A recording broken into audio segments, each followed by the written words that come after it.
Rachel Morrow never thought she'd end up bleeding and broken on her sister's porch at 43, begging for help that never came. When her own family slammed the door in her face after the worst night of her life, she had one place left to go: Aunt Clara's old house, sitting empty for 20 years in a forgotten town 3 hours north. The house smelled of dust and decades of silence. But that first night, Rachel found a locked room upstairs her aunt never mentioned, filled with journals written in code, newspaper clippings about missing women, and photographs of people Rachel had never seen. What did Aunt Clara know that got her killed, and why did she leave everything to Rachel? Before we jump back in, tell us where you're tuning in from, and if this story touches you, make sure you're subscribed, because tomorrow I've saved something extra special for you. Rachel's hands trembled on the steering wheel as she pressed the accelerator, leaving behind the only life she'd known for the past 16 years. The dashboard clock read 11:47 p.m., and every mile between her and Marcus felt like a small mercy. Her left eye had swollen shut, her ribs screamed with each breath, and dried blood caked the collar of her torn sweater. She'd grabbed nothing but her purse and the car keys when she'd finally broken free. The memory of Denise's face haunted her more than Marcus's fists. Her own sister, standing in the doorway of her pristine suburban home, had looked at Rachel's battered face with something worse than pity. Disgust, maybe, or fear that Rachel's chaos would infect her carefully ordered world. "You made your choices," Denise had said, her voice cold as winter stone. "Don't bring your problems to my door." The lock had clicked with terrible finality. Rachel had sat in her car for 20 minutes, shaking, trying to think of anywhere else to go. Her brother Paul lived 2 states away and hadn't spoken to her in 5 years, not since she'd chosen Marcus over a family intervention.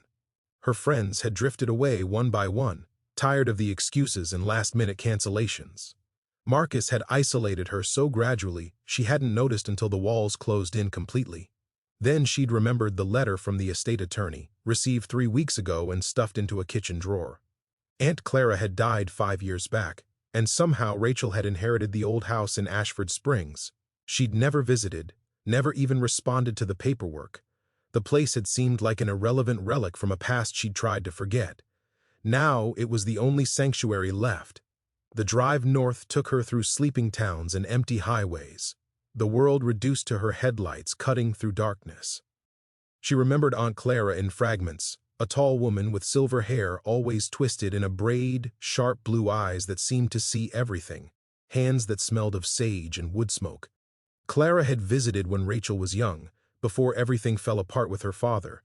She'd brought strange gifts, hand-carved puzzles, books about codes and ciphers, a compass that supposedly always pointed toward home. Rachel's mother had died when she was 8, a car accident on a rain-slick road, they'd said.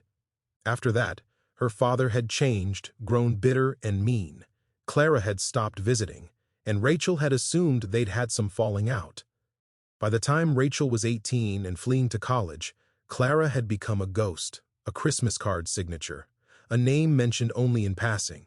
She pulled into Ashford Springs just after 3 in the morning. The town looked frozen in 1985, all dark storefronts and empty streets. A single gas station glowed on the main road, but Rachel drove past. She didn't want to be seen, didn't want to explain the bruises or answer questions with her voice still raw from screaming. The GPS led her down increasingly narrow roads until pavement gave way to gravel.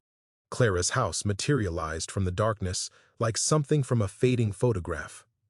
2 stories of weathered clapboard, a sagging porch, windows dark as closed eyes.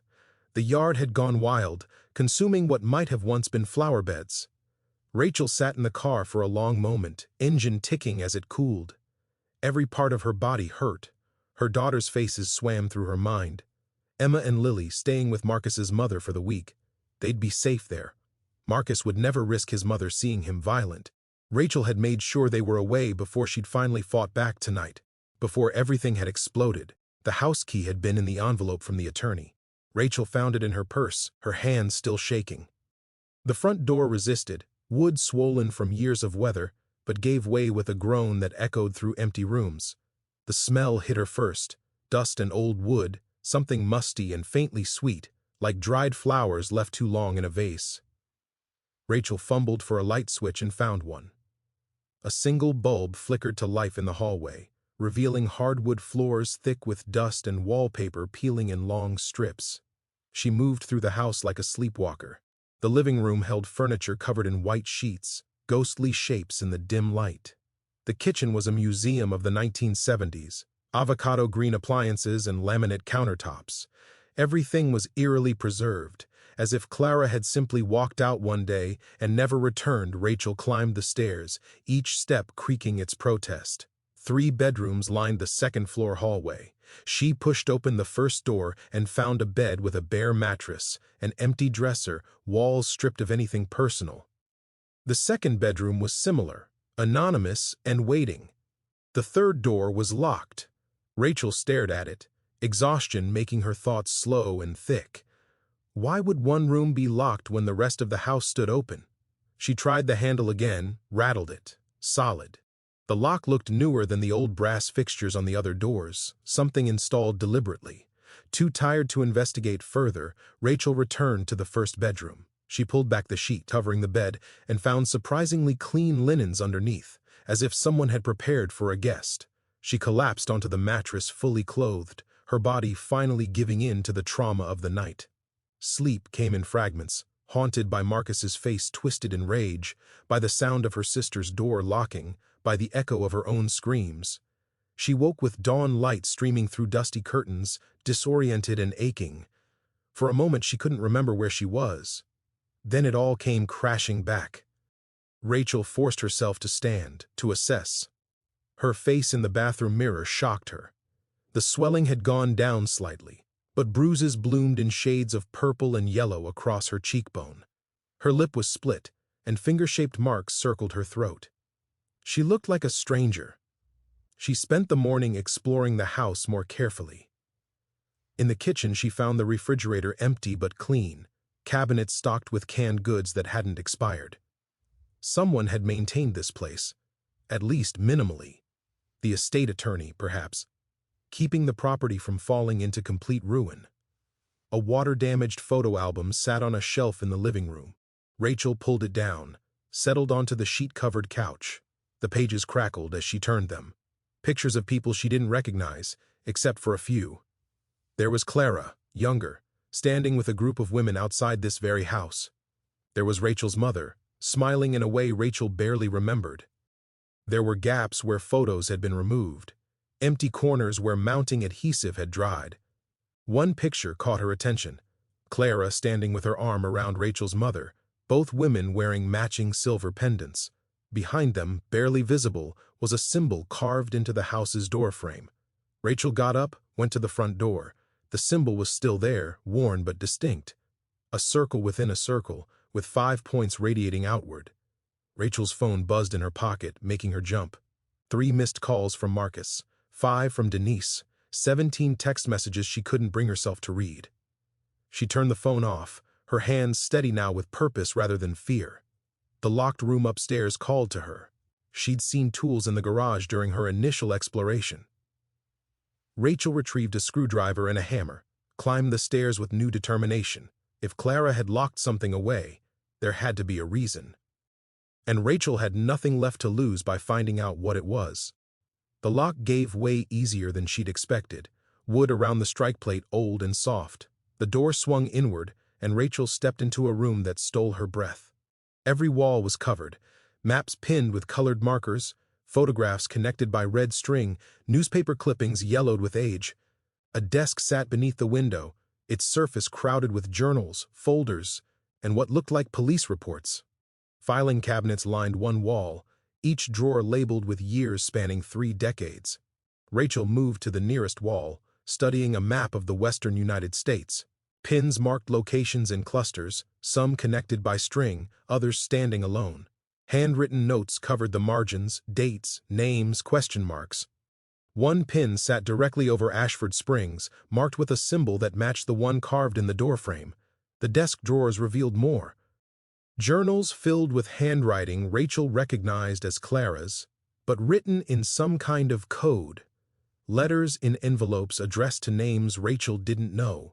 A box of photographs showing women of all ages, many with children.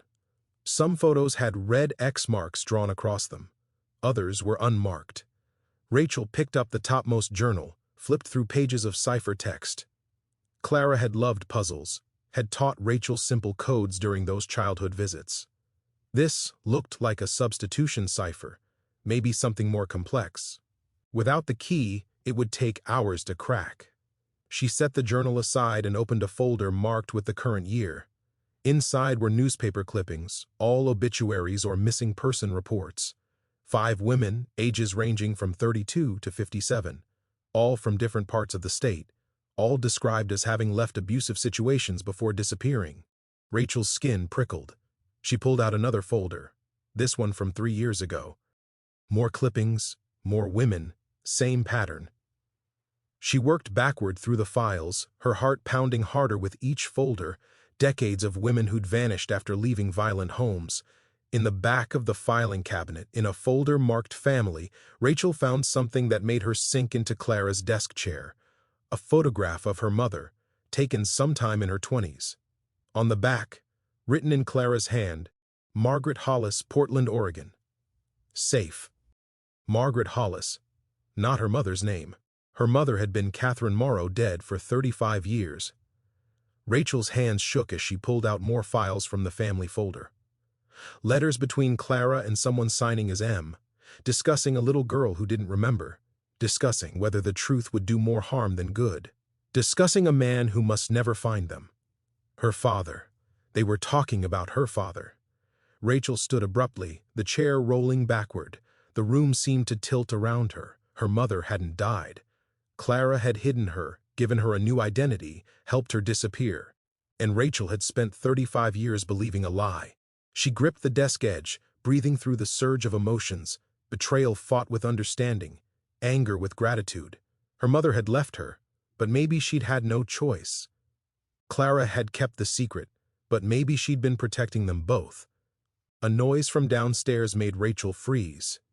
The creak of a floorboard, the sound of the front door closing. She moved to the bedroom door, listened. Footsteps, slow and measured, moving through the first floor. Rachel's phone was still off in her pocket. She'd seen no other cars on the road coming in, no signs of neighbors. Who would be in this house? Her mind jumped to Marcus, to Denise calling him, telling him where she'd gone. But Marcus didn't know about this place. Nobody did. The footsteps reached the bottom of the stairs, began to climb. Rachel looked around the room for anything she could use as a weapon. She grabbed a heavy stapler from the desk, positioned herself behind the door. The footsteps stopped outside the room. A long pause. Then a woman's voice, older and rough with cigarettes. "You might as well come out. I know you're in there. And I know you're not Clara." Rachel stayed frozen behind the door, gripping the stapler. Her heart hammered against her bruised ribs. "I'm not here to hurt you," the voice continued. "Clara left instructions. If anyone came to this house after she died, I was supposed to check on them, make sure they were safe." Slowly, Rachel stepped into view. In the hallway stood a woman in her 60s, weathered face and gray hair pulled back in a ponytail. She wore jeans and a flannel shirt, work boots caked with dried mud. Her eyes were kind but wary, taking in Rachel's bruised face with a practiced assessment. "I'm Sophie Brennan," the woman said. "I lived 2 miles down the road before I moved to Portland. Clara and I were friends for 40 years. She gestured toward Rachel's face. "He did that to you?" Rachel nodded, unable to speak around the sudden lump in her throat. "Then you came to the right place." Sophie moved past her into the room, surveying the walls with the familiarity of someone who'd seen them before. "Clara would be glad you found this. She always said if you ever needed help, you'd be smart enough to figure it out." "I don't understand any of this," Rachel managed. What was she doing? Who are all these women? Sophie pulled out the desk chair, gestured for Rachel to sit on the bed. "I'll tell you what I can. But first, you need to know that Clara died because of this, because of what she knew. And if you dig into it, you might end up the same way." Rachel thought of Marcus, of the years spent walking on eggshells, of the terror that had become her normal. "I'm already in danger. I've been in danger for 16 years. At least here I can understand why." Sophie nodded, a sad smile crossing her face. "Clara said you were like her, stubborn and brave, even when you were pretending not to be." She pulled one of the journals from the desk. These are records. Clara spent 30 years helping women disappear. Women who had no other way out, who'd tried the police and the courts and found no protection. She gave them new identities, new lives, helped them start over where their abusers couldn't find them. Like my mother, Rachel whispered. Yes, your mother was one of the first. Clara learned what your father was doing to Catherine, saw the bruises she tried to hide. Back then, in the 80s, nobody took that seriously. A man's home was his castle. So Clara did something about it. She had connections, people who could forge documents, create paper trails. She staged the accident, got Catherine out, gave her a new name and a new start. Rachel stared at the walls, seeing them differently now. Not a conspiracy, but a rescue operation. How many? Over 200 women, some with children, some alone, all of them desperate. Sophie's expression darkened. But about 5 years ago, Clara noticed something wrong. Women she'd helped were dying. Not many, but enough to make a pattern. Accidents that didn't quite add up. Suicides that seemed wrong. She started investigating. Sophie pulled out a folder marked compromised and spread photographs across the desk. 5 women, all with red X marks. These 5 died within 18 months of each other. Clara found connections. Someone was tracking them down. Someone with access to databases, to records that should have been sealed. She was close to figuring out who when she had her accident. Her accident, Rachel repeated, tasting the bitter irony. They said she fell down the stairs at the town hall looking through old records, broke her neck. Sophie's jaw tightened. Clara was 73 but steady as a rock. She hiked 5 miles every morning. She didn't fall. Rachel picked up one of the journals, the pages covered in Clara's cipher. She wrote everything in code. Because she knew someone might come looking. The cipher isn't complicated if you have the key. Clara used your birthday, reversed. She left notes about it in the family folder, figured if you found this room, you'd find that too. Rachel pulled out the family folder, found a card tucked in the back. Her birthday in Clara's handwriting, with small annotations beneath. Numbers corresponding to letters, a simple substitution with her birth date as the offset. Within minutes, she had the pattern. She opened the journal to the last entry, dated 2 days before Clara died. The decoded text made her blood run cold. They're watching the house. Black sedan, government plates. I know who he is now. Detective James Carver, State Police. He's been selling locations for years. Payments from at least 12 suspects traced to his accounts. Hayes is helping him cover it up. I have proof. Taking it to the FBI field office in Bend tomorrow. If something happens to me, the evidence is in the house. Follow the coordinates, 44.0582 degree N, 121.3, 153 degree W. Rachel looked up at Sophie. Do you know where these coordinates lead? I do. It's Clara's safety deposit box in Bend.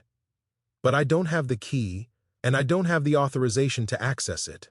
Sophie met Rachel's eyes. You do. You inherited everything. That includes whatever Clara locked away. Rachel stood, paced to the wall covered in maps. She found Ashford Springs, traced the pins radiating outward.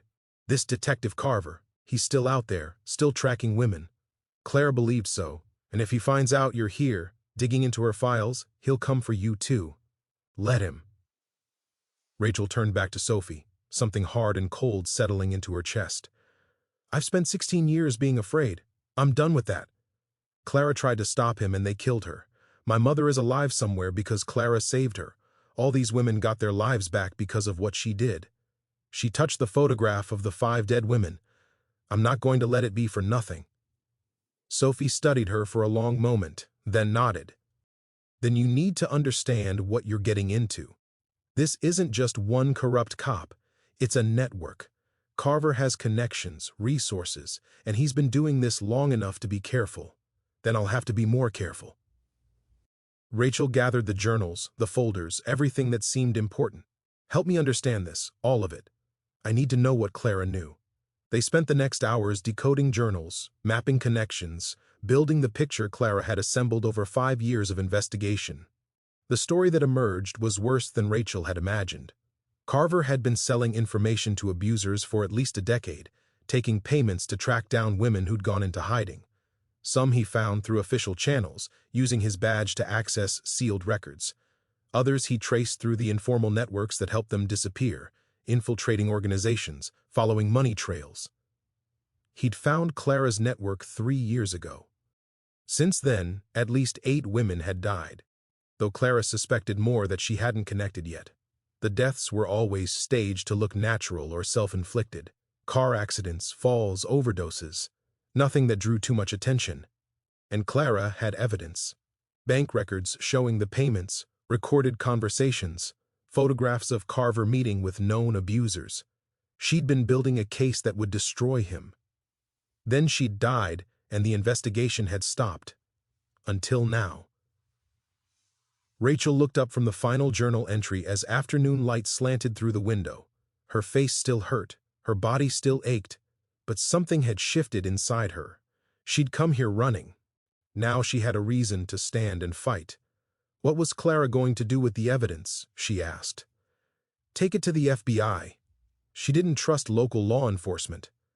Sophie pulled out her phone. I have contacts in the network. Women Clara helped who've stayed in touch. Some of them have resources, skills. If you're serious about finishing what Clara started, you'll need help. I'm serious. Rachel thought of Marcus, of the years he'd stolen from her, the fear he'd bred into her bones. She thought of Carver, profiting from that same fear multiplied across hundreds of women. But first, I need to get to that safety deposit box. I need to see what Clara left for me. Sophie smiled, fierce and proud. Then we go to Ben tomorrow. And after that, we finish what your aunt started. We bring this whole thing down. Rachel nodded, looking around the room that had been Clara's command center. This house wasn't a refuge anymore. It was a war room, and she was done being a victim. She was ready to fight back. The drive to Bend took 3 hours through mountain passes and pine forests. Sophie drove while Rachel decoded more of Clara's journals in the passenger seat, piecing together years of careful documentation. The cipher became easier with practice, Clara's voice emerging from the coded pages like a ghost speaking from beyond death. She was meticulous, Rachel murmured, reading an entry from 4 years ago.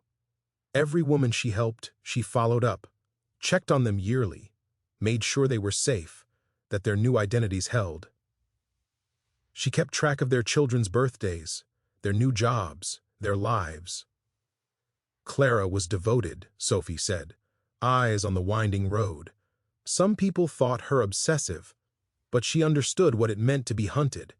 She'd lived it herself, long before you were born. Rachel looked up. What do you mean? Clara was married once, brief and brutal. This was the 1960s, before anyone talked about domestic violence. Her husband broke her arm in 3 places, cracked her ribs, knocked out 2 teeth. Sophie's hands tightened on the wheel. When she tried to leave, he found her, beat her so badly she spent 2 weeks in the hospital. The police did nothing.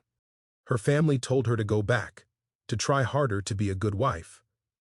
What happened? She disappeared, changed her name, moved across the country, built a new life from nothing.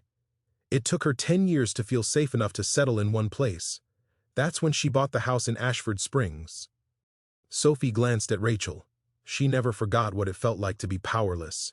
That's why she spent the rest of her life making sure other women had options she didn't. Rachel returned to the journal, reading with new understanding. Clara's notes weren't just clinical records. They were promises kept to women who'd trusted her with their lives. Each entry ended with a simple notation, safe or monitoring, or, in a few heartbreaking cases, lost. One entry stopped Rachel cold. It was dated 6 months ago, written in Clara's careful hand. Rachel called today. Didn't say much, just checking in. Heard the fear in her voice, the way she measured her words. She's living it now, the same hell Catherine escaped. But she won't leave. Not yet. Not while the girls are young and she thinks she's protecting them by staying. I want to tell her the truth, want to give her options, but she has to be ready. All I can do is wait and keep the sanctuary ready for when she finally runs. Tears blurred Rachel's vision. Clara had known. All this time she'd known and prepared and waited for Rachel to need what she'd built. The house wasn't just an inheritance, it was a lifeline, extended from the grave. She left this for me, Rachel whispered. All of this, the house, the files, the network. She was preparing me to take over. Sophie nodded. Clara didn't have children. The women she saved, the ones she helped, they were her legacy. But you, Rachel, you were her blood. She believed you'd understand what she'd built, that you'd continue it. They reached Bend by early afternoon. The bank was downtown, a solid brick building with a marble lobby. Rachel presented the inheritance documents and Clara's death certificate at the counter. A manager appeared, reviewed the paperwork, and led them to the vault. Ms. Morrow had a safety deposit box with us for 15 years, the manager said, unlocking the vault door. Paid in advance through 2030. She was quite insistent that only specific individuals be granted access. She consulted her records. You're listed as the primary beneficiary, and there's a note here that Sophie Brennan is an authorized alternative. The box was larger than Rachel expected, 2 feet long and deep. The manager left them alone in a private viewing room. Rachel's hands shook as she lifted the lid. Inside lay Clara's last testament, a waterproof case, sealed and labeled. Rachel broke the seal and opened it. Folders, dozens of them, organized with Clara's characteristic precision. Bank records showing wire transfers from known abusers to an account registered to a shell corporation. The corporation's actual owner, revealed through layers of documentation, Detective James Carver.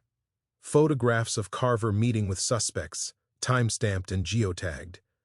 Phone records showing repeated calls between Carver and the suspects before women died. And recordings. A USB drive labeled Conversations, encrypted. Rachel held it up to the light. Clara wore a wire, Sophie said softly. Last 8 months of her life, recorded every interaction that seemed relevant. Rachel found a sealed envelope at the bottom of the case, her name written on the front in Clara's hand. She opened it carefully. Rachel, if you're reading this, I'm gone and you found what I left behind. I'm sorry I never told you about your mother. That's a burden you shouldn't have to carry, but I hope you'll understand why we made the choices we did. Your father was dangerous, and Catherine couldn't protect you while protecting herself. She had to choose her own survival, and I had to help her do it. You were so young. We thought the lie would be kinder than the truth. Rachel paused, wiping her eyes before continuing. The work I've done for 30 years is dangerous but necessary. Women are dying because a man with power values money over lives.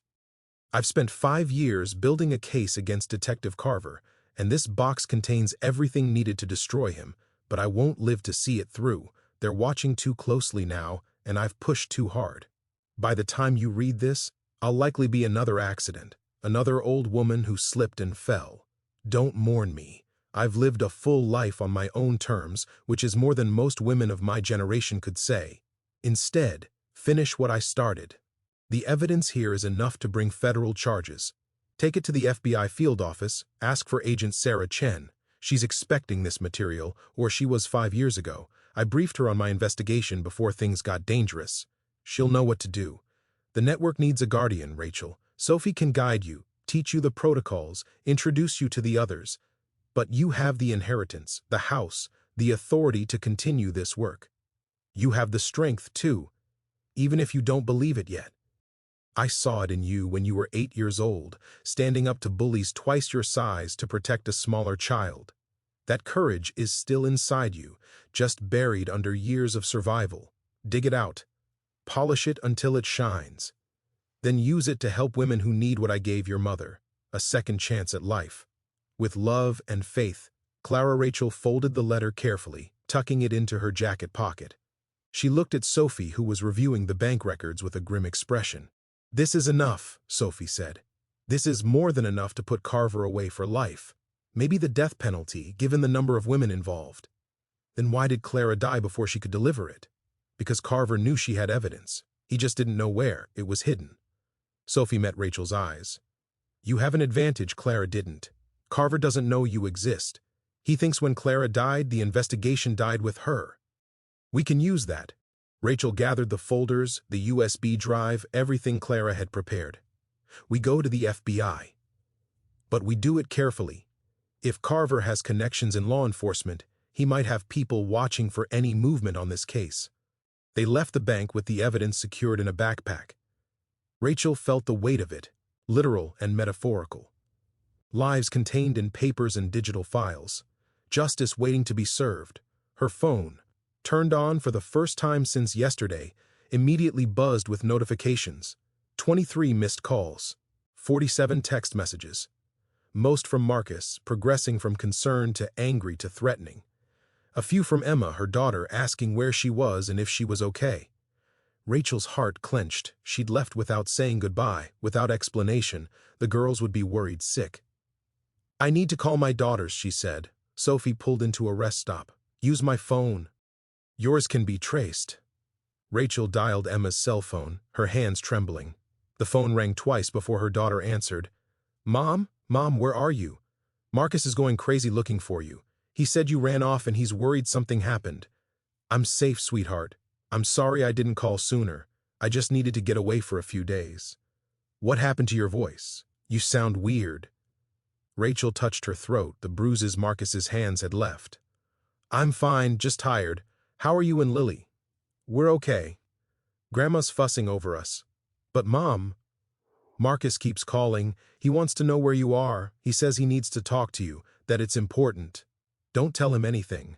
Please, Emma. I need you to trust me on this." A pause on the other end. Then quieter. "He hurt you again, didn't he?" Rachel closed her eyes. "Yes. Are you coming back?" "Not for a while. But I'm going to fix this. I'm going to make sure we're all safe." "What does that mean?" "It means I love you and your sister more than anything, and I'm done letting fear control our lives." Rachel took a deep breath. "I need you to do something for me. Don't tell Marcus where I am. If he asks, you don't know. Can you do that?" "Yeah." Emma's voice was stronger now, more certain. "Yeah, I can do that. I'll call again soon. Tell Lily I love her. I will. Mom, be careful." "I will, baby. I promise." Rachel ended the call and handed the phone back to Sophie. They sat in silence for a moment, watching traffic pass on the highway. "They'll be safer once Carver is arrested," Sophie said. "Marcus won't be able to use Carver's connections to find you." Rachel's head snapped up. "What?"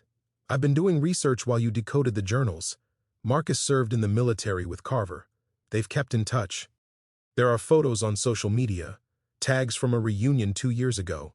Sophie pulled out her own phone, showed Rachel a Facebook post. Marcus and Carver in dress uniforms, arms around each other's shoulders, captioned "Brothers in Arms." The pieces clicked together with sickening clarity. Marcus had known where she'd gone, or he would soon. Carver had access to databases, to DMV records, to property ownership files. He'd find Clara's house, connect Rachel to the inheritance, and then Marcus would know exactly where she was hiding. "How long do we have?" Rachel asked. "Unknown. Could be days, could be hours if someone's already looking." Sophie started the engine. "We need to get you back to the house. Secure it. Make copies of everything in case Carver tries to destroy the evidence." They drove back faster than they'd come, the mountain roads passing in a blur. Rachel's mind raced with calculations and contingencies. She had evidence that could destroy Carver. But Carver had resources, power, and a man who wanted to hurt her. They were racing now, and she didn't know if she was ahead or already behind. The house appeared as dusk fell, lonely and dark against the tree line. Nothing looked disturbed, no strange cars in the driveway, no signs of intrusion, but Rachel felt watched. The hair on the back of her neck prickled as they carried the evidence inside. "I'm staying tonight," Sophie said. "We'll secure the perimeter, set up alarms, basic safety protocols." They spent the evening transforming Clara's sanctuary into a fortress. Sophie produced equipment from her truck, motion sensors, security cameras, reinforced locks. "Clara taught me well," she said with a grim smile. "Always be prepared." Rachel uploaded the evidence to 3 separate cloud servers, sent encrypted copies to email accounts under false names. She made physical copies of the most damaging documents, hid them throughout the house in places only she would think to look. At midnight, they finally stopped. Rachel stood in the locked room, surrounded by Clara's life work, and felt the weight of what she'd inherited. Not just a house, not just files and evidence, a mission, a purpose, a way to transform her own suffering into salvation for others. "Clara was right about you," Sophie said from the doorway. You have the strength for this. Rachel touched the photograph of her mother, young and smiling beside Clara. I don't feel strong, I feel terrified. That's how courage works. It's not the absence of fear, it's action in spite of it. Sophie crossed to the window, looked out at the dark forest. Get some rest. Tomorrow we contact the FBI. Tomorrow we start ending this. But Rachel couldn't sleep. She lay in the dark, listening to the house settle, to the wind in the trees outside. Somewhere out there, Carver was hunting. Marcus was searching. They were closing in on her like wolves circling wounded prey. Let them come, she thought. This time the prey had teeth. Artifact. Artifact identifier equal to Chapter 4, Early Development, Part 2, type equal to application vnd.ant code, language equal to markdown title equal to Chapter 4, Early Development, Part 2. Morning came with Sophie's hand on Rachel's shoulder, shaking her awake. We have a problem. Rachel bolted upright, adrenaline flooding her system. What? Security cameras picked up movement. Someone walking the property perimeter at 4 a.m. Male, average height, stayed in the shadows. Didn't approach the house, but he was definitely surveying it. They reviewed the footage in Clara's room, a figure moving through the trees, careful and deliberate. The cameras couldn't capture his face, but his body language spoke of military training. He moved like someone who knew how to conduct reconnaissance. Marcus? Rachel asked, though she already knew the answer. Possibly. Or someone Carver sent to assess the situation. Sophie enhanced the image as much as possible. Either way, they know you're here. They're gathering information before they make a move. Rachel's phone buzzed. A text from an unknown number. You can't hide forever. Time to come home and face what you did. Her hands clenched around the phone.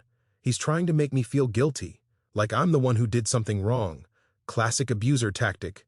Don't engage. Sophie took the phone, shut it off. We accelerate the timeline. The FBI contact needs to happen today. They spent the morning preparing. Sophie made calls to other women in the network, establishing a communication chain. If something happened to Rachel, others would know to retrieve and deliver the evidence. Rachel wrote detailed instructions, created deadman switches, set up automated emails that would send unless she logged in every 24 hours to stop them. Clara taught you paranoia well, Sophie observed. Clara stayed alive for 73 years working against dangerous men. I'd call that wisdom, not paranoia. At noon, Rachel used Sophie's phone to call the FBI field office in Bend. She asked for Agent Sarah Chen. Was told Chen had retired 3 years ago. Rachel's heart sank until the receptionist added, but Agent Michael Torres took over her cases. Let me transfer you, Torres answered on the second ring. Agent Torres, my name is Rachel Morrow. My aunt was Clara Morrow. She was building a case against a corrupt detective before she died 5 years ago. She told me to contact Agent Chen. A pause. Clara Morrow. I remember that name from Chen's case files. She came in with allegations against a state police detective. James Carver, if I recall correctly. That's right. I have evidence. Bank records, recordings, documents proving Carver has been taking payments to track down and expose women in protective hiding. At least 8 women have died because of him. Another pause. Longer. That's a serious allegation. What kind of evidence are we talking about? Rachel detailed the contents of the safety deposit box. Torres listened without interrupting, his silence more encouraging than skepticism. Ms. Morrow, I need to see this evidence in person.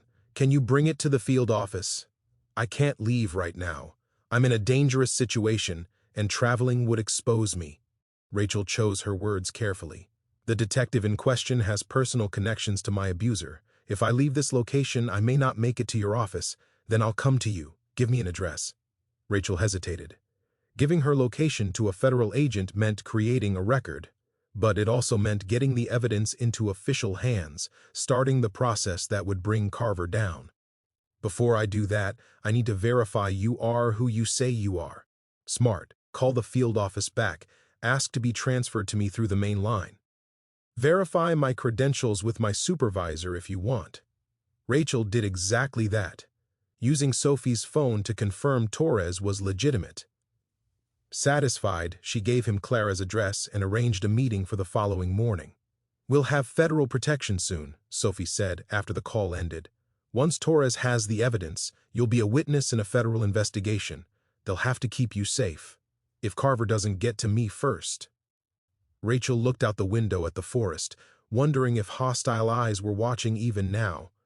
"We have maybe 18 hours. We need to make sure we survive them." They fortified the house further. Sophie revealed she had a shotgun in her truck, along with ammunition. Clara kept firearms too.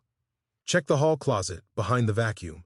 Rachel found a lockbox containing a 9mm handgun and 2 boxes of ammunition. A note in Clara's handwriting: "I pray you never need this, but if you do, don't hesitate. Your life is worth defending." Rachel had never fired a gun.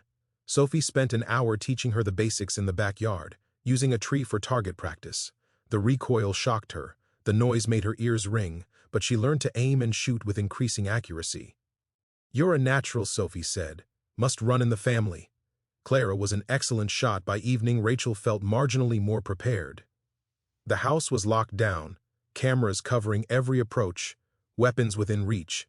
Sophie had contacted 5 other women in the network, all on standby to help if needed. Rachel spent the quiet hours decoding more of Clara's journals, learning about the women her aunt had saved. Each entry was a life, a story, a family preserved. Margaret Chen, who now owned a bakery in Seattle. Jennifer Ross, who'd gone to law school and now advocated for domestic violence victims. Diane Foster, who'd reconnected with children she'd had to leave behind once it was safe. And Catherine Morrow, Rachel's mother, living as Margaret Hollis in Portland. Clara's notes indicated they'd stayed in close contact, speaking monthly, Catherine always asking about Rachel but never daring to reach out directly for fear of leading danger back to her daughter. Rachel found a letter Clara had written but never sent, dated 2 years ago. "Dear Catherine, Rachel is struggling. I can hear it in her voice when she calls, see it in the careful way she words everything. She's living the life you escaped, and she doesn't know I can help because she doesn't know what I do. I want to tell her about you, want to give her hope that escape is possible. But I remember our agreement. She can't know until she's ready to leave. If she stays because she knows you survived, that would be worse than the lie. She has to choose freedom for herself, not to reunite with you. When she's ready, I'll tell her everything. I promise you that. Love." Clara. Tears streamed down Rachel's face.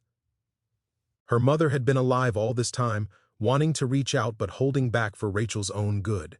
And Clara had borne the burden of that secret, watching Rachel struggle and waiting for the moment she could finally help. "Thank you," Rachel whispered to the empty room. "Thank you for waiting. Thank you for being ready when I finally ran." Sophie appeared in the doorway. "You should eat something. Long night ahead."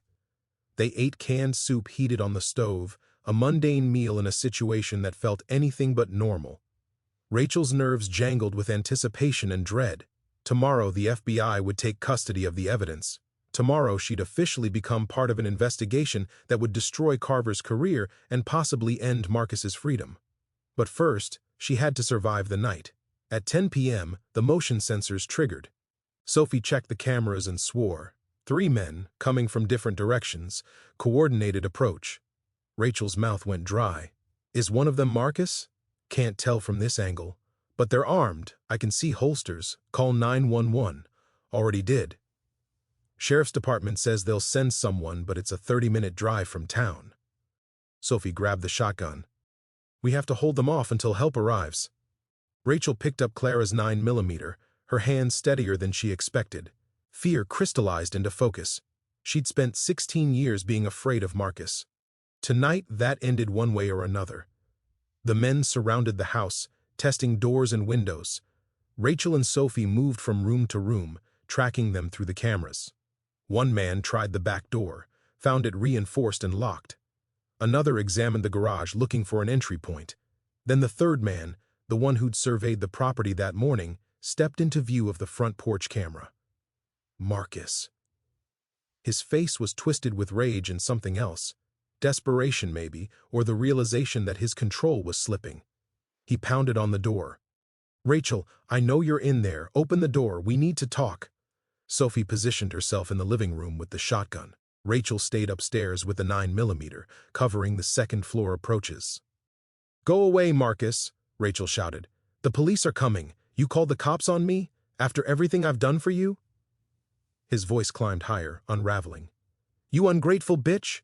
I gave you everything, a home, security, a life, and this is how you repay me?" One of the other men spoke, voice low but carrying. Rachel recognized it from Carver's recordings. The detective himself had come. "She has evidence," Carver said. "We need to get it before the feds arrive. Check the upstairs windows." So they knew. Knew about the FBI, knew about the evidence, knew they were running out of time. This wasn't just about Marcus's wounded pride. This was Carver trying to destroy what Clara had built before it could destroy him. The sound of breaking glass came from the back bedroom. Someone had smashed a window, was trying to climb through.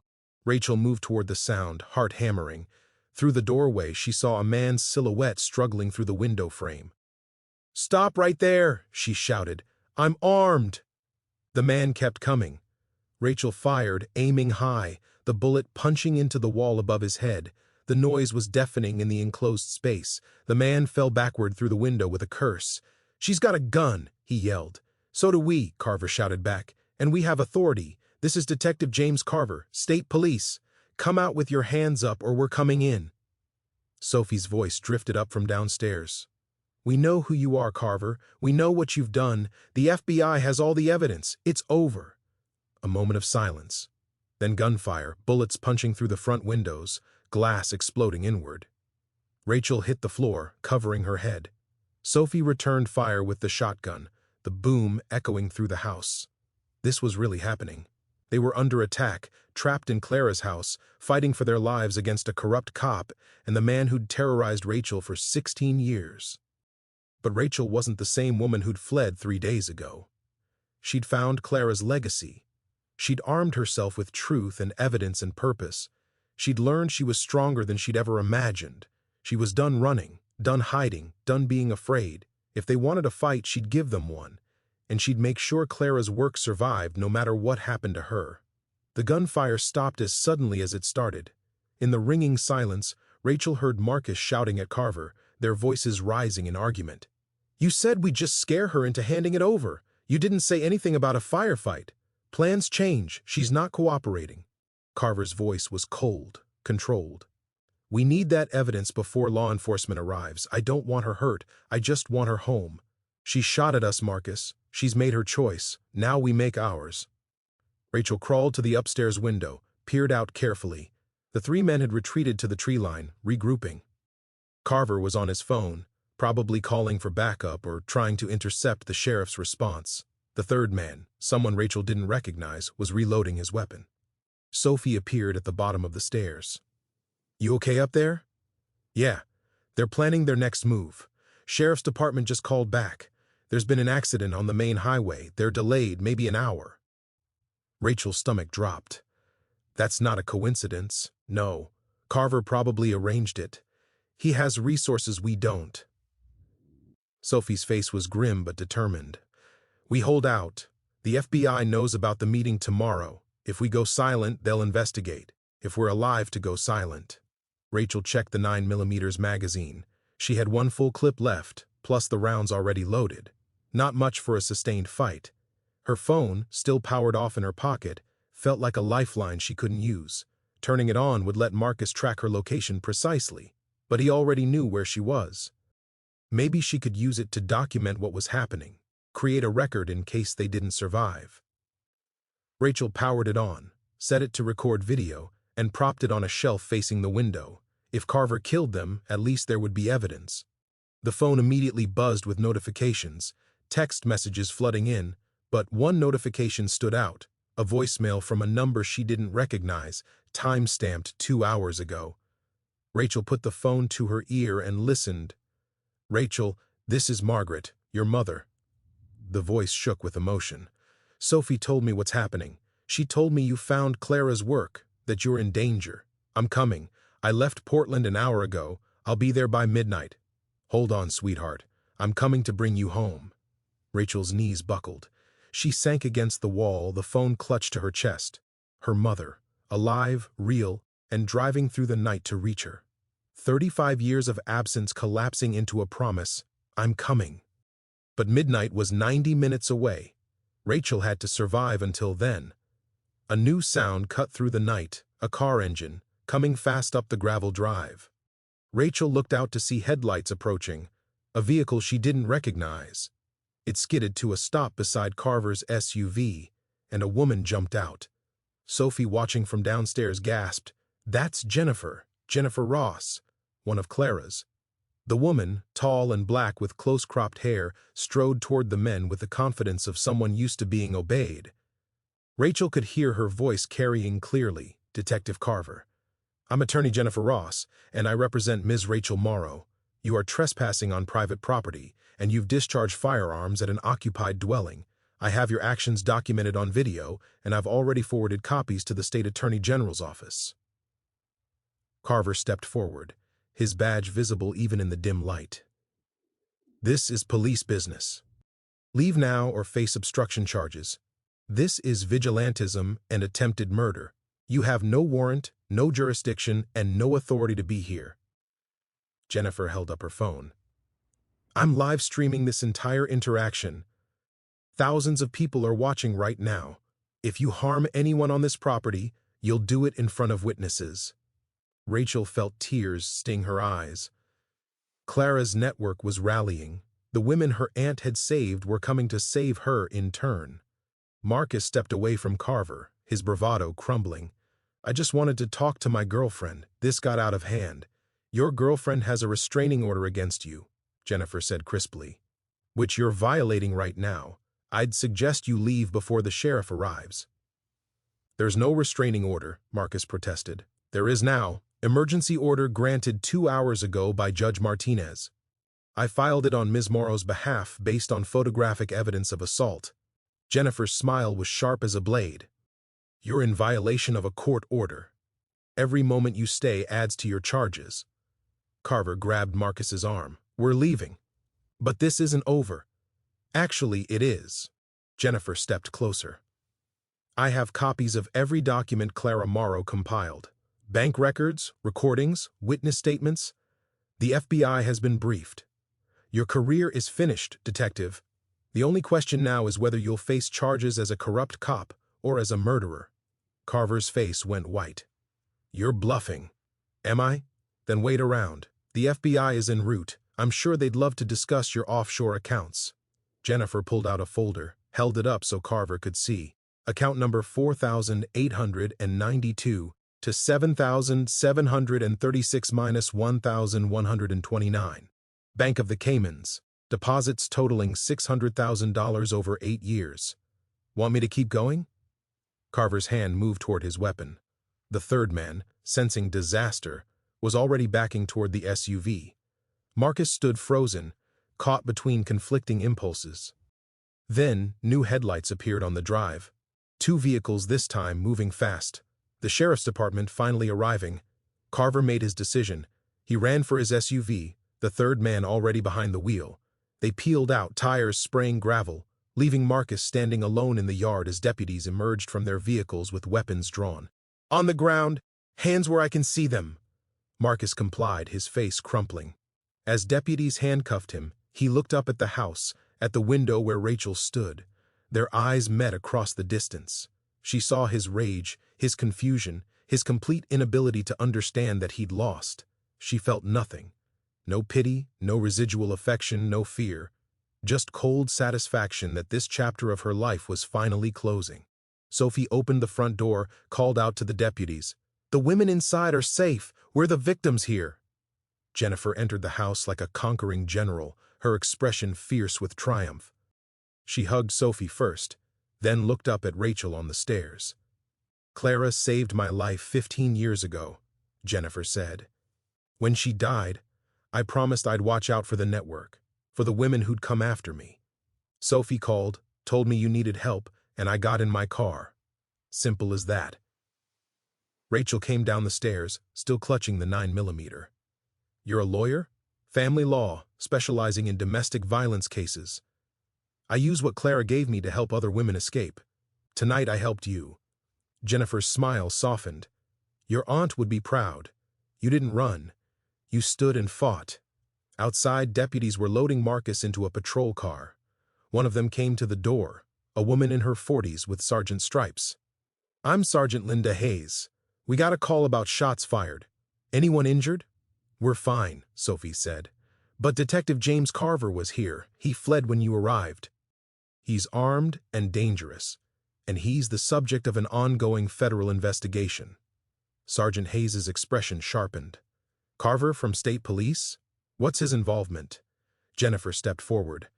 "I'm Attorney Ross. I'll be happy to provide a full statement, but the short version is that Detective Carver is corrupt. He attacked this residence to destroy evidence of his crimes. We have documentation, witnesses, and recordings. This is going to be a long night," Hayes said, but her tone was respectful, not dismissive. "Let's start with statements from everyone. And I'll put out a bolo on Carver's vehicle. They spent 2 hours giving statements." Rachel's hands shook as she recounted the attack, the threats, Marcus's role in bringing Carver to the house. Deputies photographed the bullet holes, collected shell casings, documented everything with the thoroughness of people who knew they were building a case. Marcus was taken to county lockup on charges of violating the restraining order, trespassing, and assault. "He'll be held without bail," Hayes told Rachel. "Given his connection to a fugitive cop, he's a flight risk." As midnight approached, another car arrived. Rachel watched from the window as a woman climbed out, moving with the careful grace of someone in her 60s. Silver hair caught the porch light, a face Rachel remembered from photographs, now lined with age but unmistakably familiar. Her mother had come. Rachel met her at the door. They stood for a long moment, separated by 35 years and a lie that had shaped Rachel's entire life. Then Catherine, Margaret, whoever she was now, opened her arms. "I'm so sorry," she whispered as Rachel fell into her embrace. "I'm so sorry I left you. I'm so sorry I stayed away." Rachel couldn't speak around the sobs choking her throat.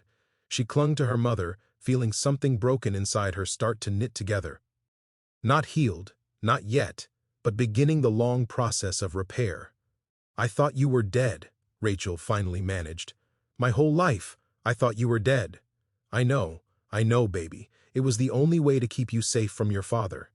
Clara promised she'd watch over you, and she did. She kept you safe when I couldn't." They moved inside, away from the deputies and the crime scene, into the kitchen where Sophie was making coffee. Catherine looked around the house with tears streaming down her face. "This place saved me. Clara brought me here, gave me a new identity, helped me disappear. I wanted so badly to take you with me, but your father would have hunted us both. If I left alone, he'd focus on keeping you. He saw you as his property, his insurance that I'd never really be free." Catherine gripped Rachel's hands. "Every day for 35 years I've thought about you. Wondered what you looked like, if you were happy, if you'd forgiven me for abandoning you. I didn't know there was anything to forgive. I thought you died." Rachel's voice broke. "I grieved for you. I blamed myself, thought somehow I'd caused the accident." "Oh, Rachel, no." Catherine pulled her close again. "You were innocent. You were a child. None of what happened was your fault." Jennifer appeared in the doorway. "The FBI just called. Agent Torres is en route with a full team. ETA 30 minutes. They've issued a federal warrant for Carver's arrest." "Good." Catherine's face hardened with an expression Rachel had never seen on her. Rage, cold and controlled. "He's been hunting women for years. Profiting from our fear. He deserves everything that's coming." "You knew about him?" Rachel asked. "Clara told me 2 years ago.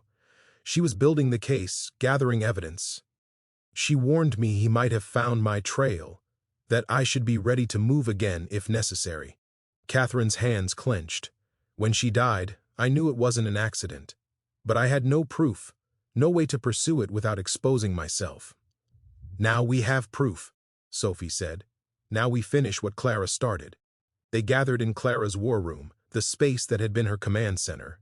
Catherine looked at the walls covered in maps and photographs, at the files documenting 3 decades of work. Tears ran freely down her face. She never gave up, never stopped fighting. Catherine touched a photograph of women gathered outside the house, Clara at the center. This was her family, the women she saved, the lives she protected. She was a guardian angel for people who'd given up on miracles. Rachel pulled out the letter Clara had written to Catherine, the one that had never been sent. Her mother read it slowly, crying openly by the end. "She kept her promise," Catherine whispered. "She waited until you were ready. She prepared everything you'd need, and now you're here, continuing her work." She looked at Rachel with pride and sorrow. "I left you once to save my own life. I won't make that mistake again. Whatever comes next, I'm staying. I'm helping. We'll see this through together." The FBI arrived in a convoy of black SUVs, Agent Torres leading a team of 6. They spread through the house, documenting everything, photographing the evidence, conducting interviews. Torres himself sat with Rachel, listening to her story with an intensity that felt validating after years of being dismissed. "Clara Morrow came to us 5 years ago," Torres said. "She had preliminary evidence of Carver's crimes, but nothing concrete enough to move on. She said she needed more time, more documentation. We assigned an agent to work with her, but before we could coordinate, she died. We investigated but found no evidence of foul play. Because Carver's accomplice covered it up," Rachel said. "Dr. Vernon Hayes falsified the autopsy report." Torres's expression darkened. "We'll be looking into that. If Hayes aided in covering up a murder, he'll face charges alongside Carver." The night blurred into morning. Rachel gave her statement 3 times, walking Torres through everything: the inheritance, the locked room, the decoded journals, the safety deposit box. She handed over Clara's evidence with hands that felt steady for the first time in days. "This is extraordinary," Torres said, reviewing the bank records. "This is enough to bring RICO charges. Carver wasn't just corrupt, he was running a criminal enterprise." "How many women died because of him?" Rachel asked. "We'll need to investigate fully, but based on what I'm seeing here, at least 15. Maybe more." Torres closed the folder. "You and your aunt may have saved dozens of lives by stopping him." As dawn broke, Rachel stood on the back porch with her mother, watching the sun rise over the forest. The FBI was still inside, cataloging evidence. Deputies had left after securing the scene. Jennifer and Sophie had finally gone to sleep in the spare bedrooms, exhausted from the night's events. "What happens now?" Rachel asked. "Carver will be caught. He can't hide, not with federal warrants and his face on every law enforcement bulletin." Catherine sipped coffee, the steam rising in the cool morning air. "Marcus will go to trial. You'll testify, and he'll go to prison for a long time." "And us?" Catherine turned to face her daughter. "That's up to you. I have a life in Portland. It's not much, but it's mine and it's safe. You're welcome there. You and the girls, you could start over."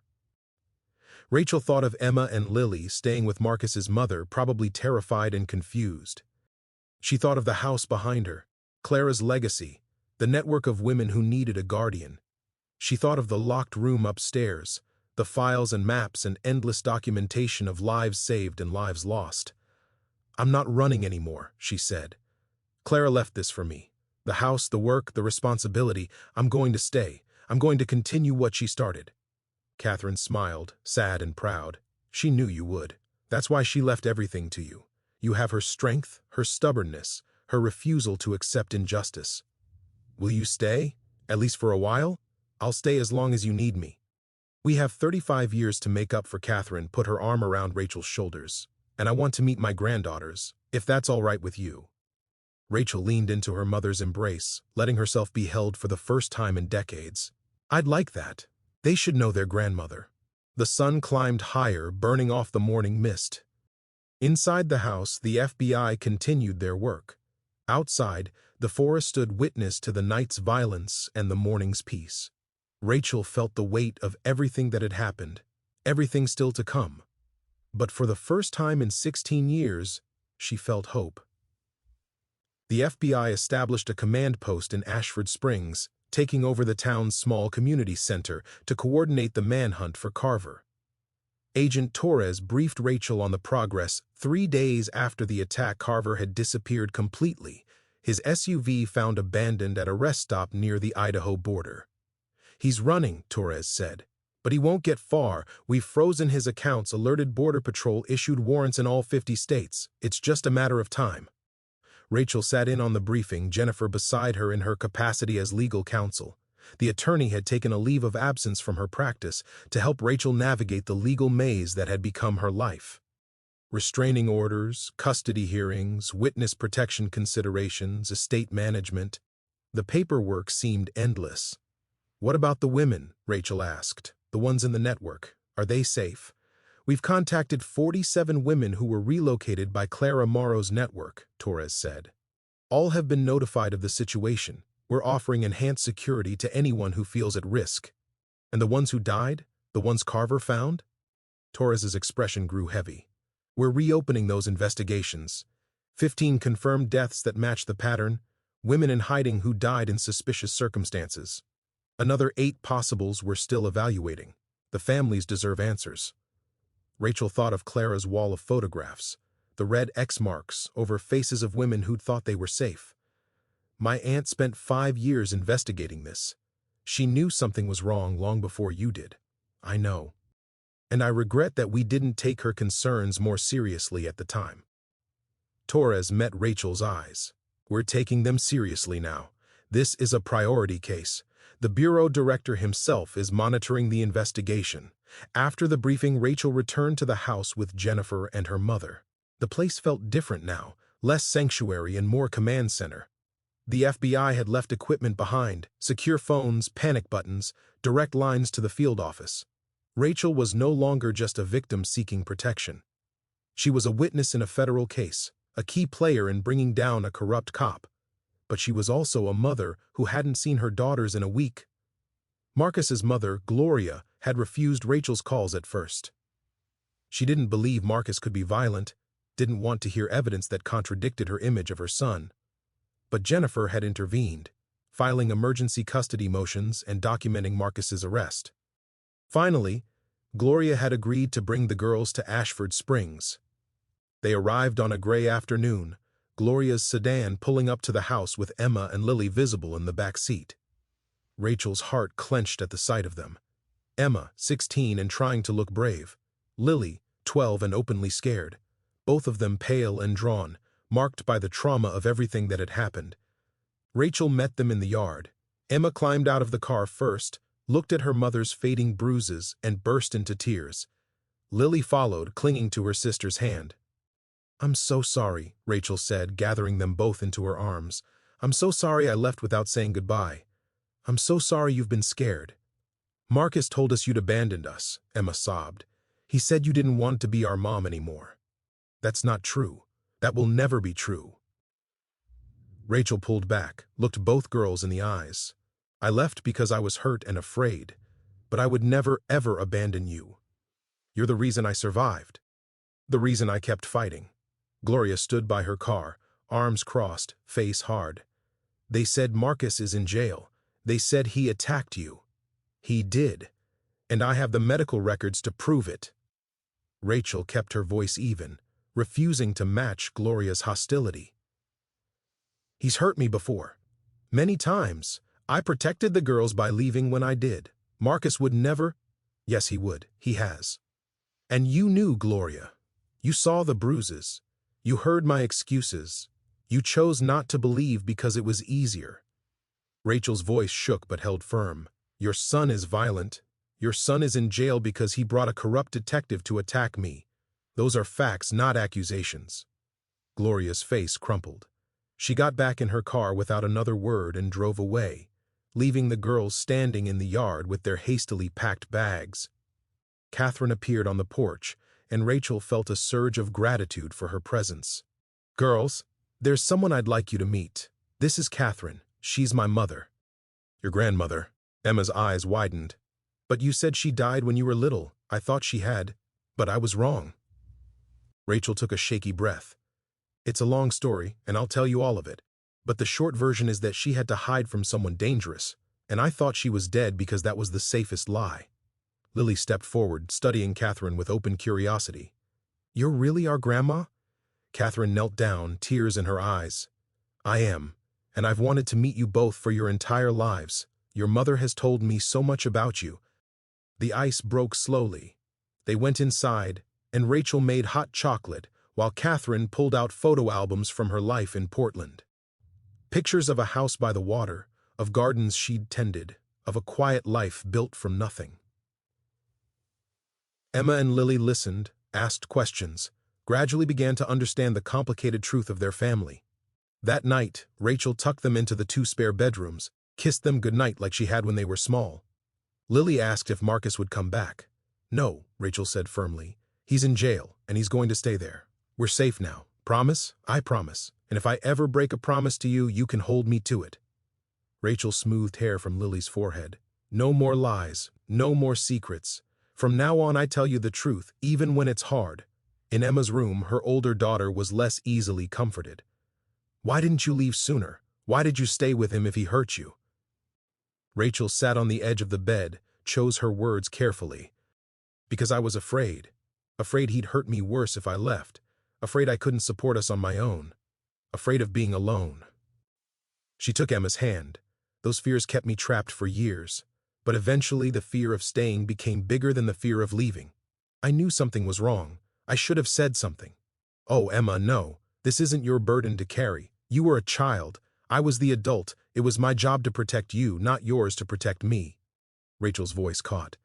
"I'm sorry you saw things you shouldn't have seen. I'm sorry I didn't leave sooner. But I'm not sorry I survived. And I'm not sorry we're here now, together and safe," Emma cried, and Rachel held her until she fell asleep.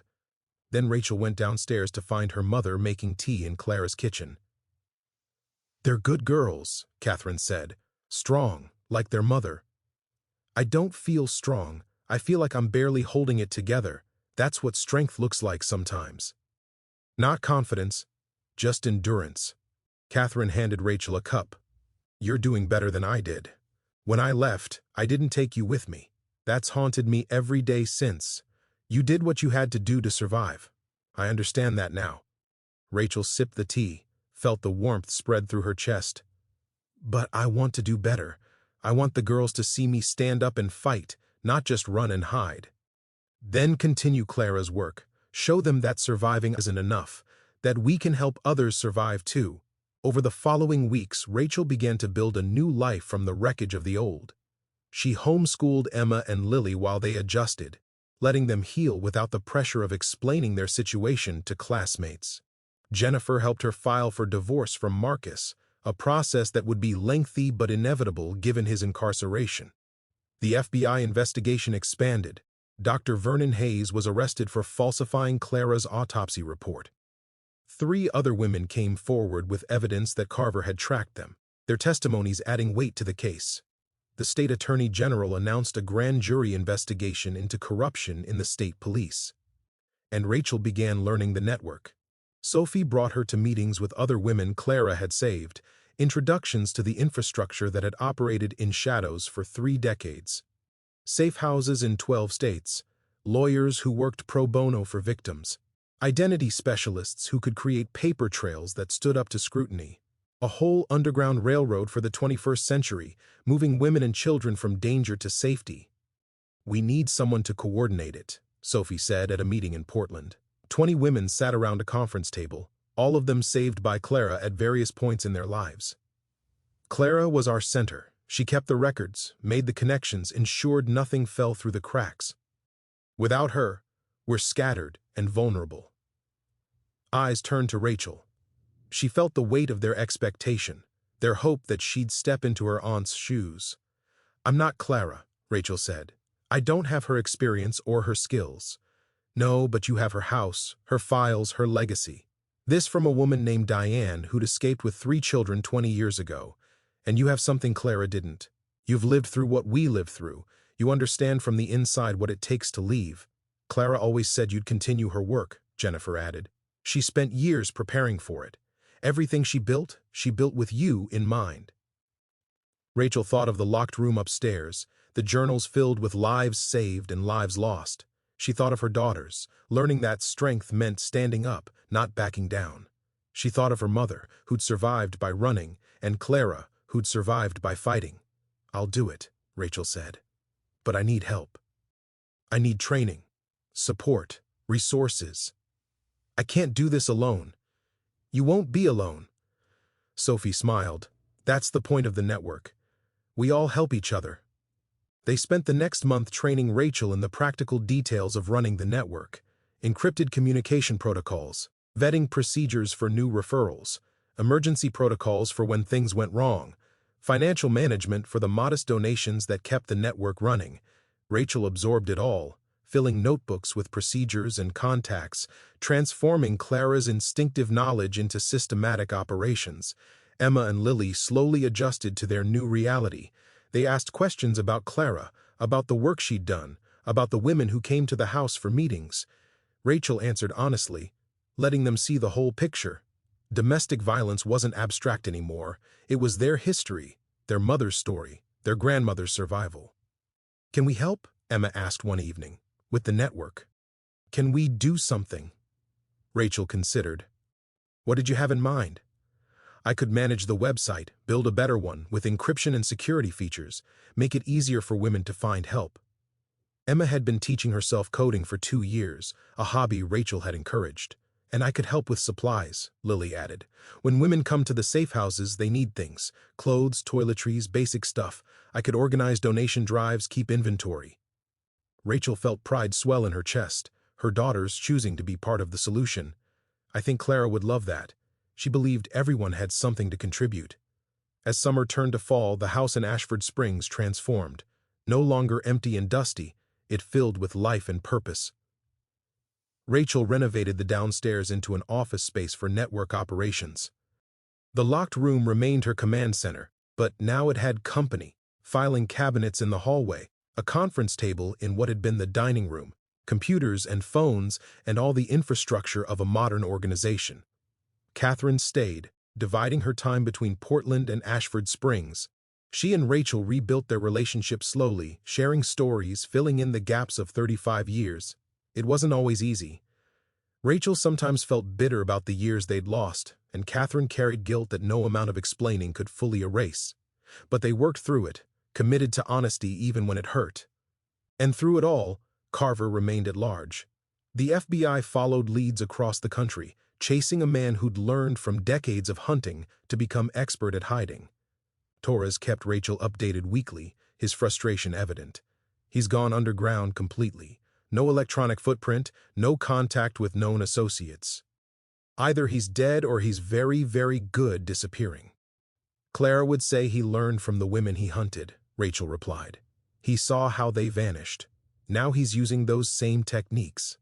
Then we'll catch him the same way, by being patient and methodical." Torres's expression hardened.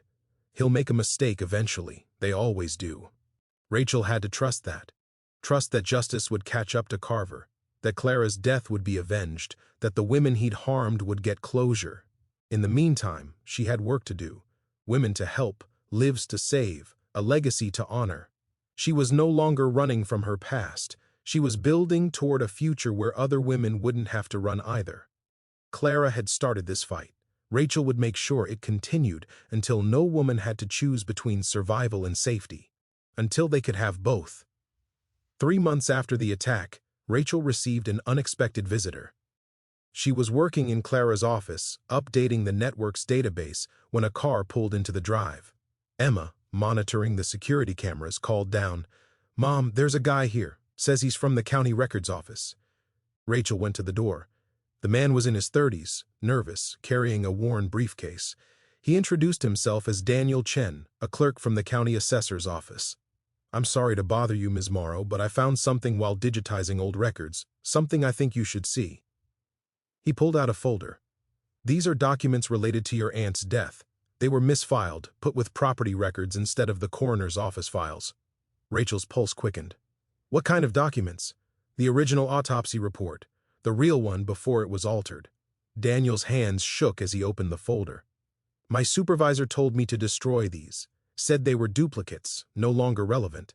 But they're not duplicates. They contradict the official report." Rachel took the folder, scanned the pages inside. Medical examiner's notes, handwritten, dated the day after Clara died. The description of injuries was precise and damning.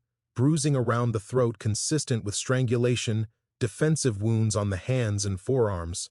Trauma that couldn't be explained by a fall downstairs. "This proves she was murdered," Rachel whispered. "Yes. And there's more." Daniel pulled out another document. This is the duty log from the town hall the night your aunt died. It shows she never went to the records room. She signed in at 6 p.m. for a meeting, but the meeting was in the conference room on the first floor. The stairs she supposedly fell down don't lead to any area she had reason to visit. Who was she meeting with? Daniel's face paled. That's the thing. According to the log, she was meeting with Dr. Vernon Hayes. And the log shows he left at 8:45 p.m., which is 15 minutes after the 911 call reporting Clara's death came in. Rachel sank into a chair. Hayes had been with Clara when she died. He'd killed her, then falsified the autopsy to cover it up. But Hayes was just Carver's accomplice. The detective had to have ordered it. "Why are you bringing this to me?" Rachel asked. "If your supervisor told you to destroy it, you're risking your job. My mother was one of the women your aunt helped. 20 years ago, Clara gave her a new life, helped her escape my father." Daniel met Rachel's eyes. "I owe Clara Morrow everything. When I realized what these documents proved, I knew I had to make sure they reached someone who'd use them. Does anyone else know you have these?" "Not yet. But they will soon. The supervisor will notice they're missing from the destruction batch." Daniel glanced toward the door. "You should take them to the FBI today, before someone tries to stop you." Rachel called Torres immediately. He arrived within 2 hours, bringing a forensic team to authenticate the documents.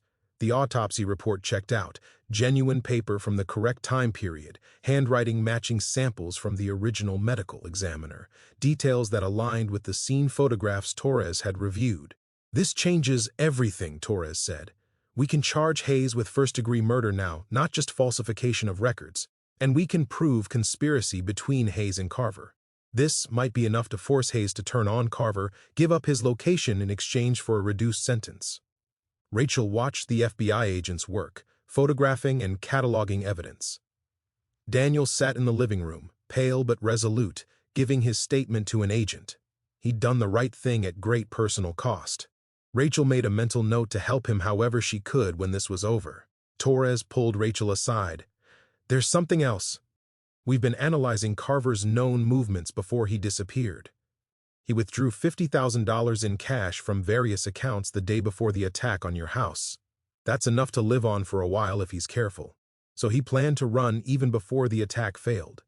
"Yes, which means he knew we were closing in." Torres's expression darkened. "The question is how he knew.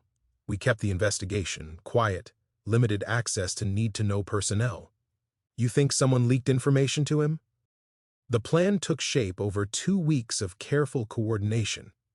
Rachel worked with Sophie, Jennifer, and a dozen other women from the network to create something Clara would have appreciated. A trap disguised as vulnerability.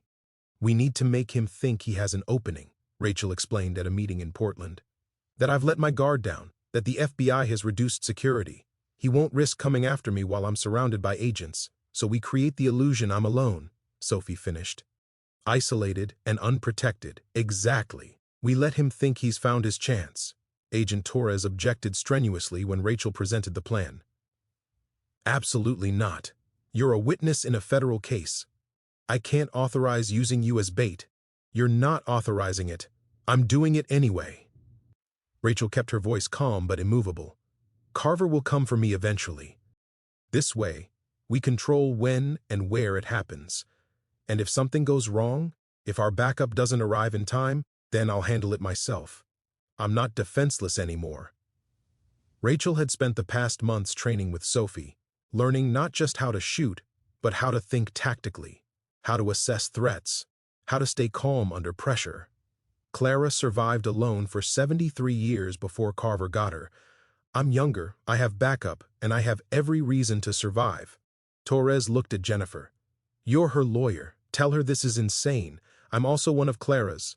And I understand why Rachel needs to do this." Jennifer's expression was grim. "Sometimes you can't wait for the system to protect you. Sometimes you have to protect yourself." Eventually, reluctantly, Torres agreed to coordinate. The FBI would provide surveillance but maintain distance. They'd have agents positioned within 5 minutes of the house, ready to move the instant Carver appeared. But they'd pull back visible security, make it look like the investigation had de-escalated.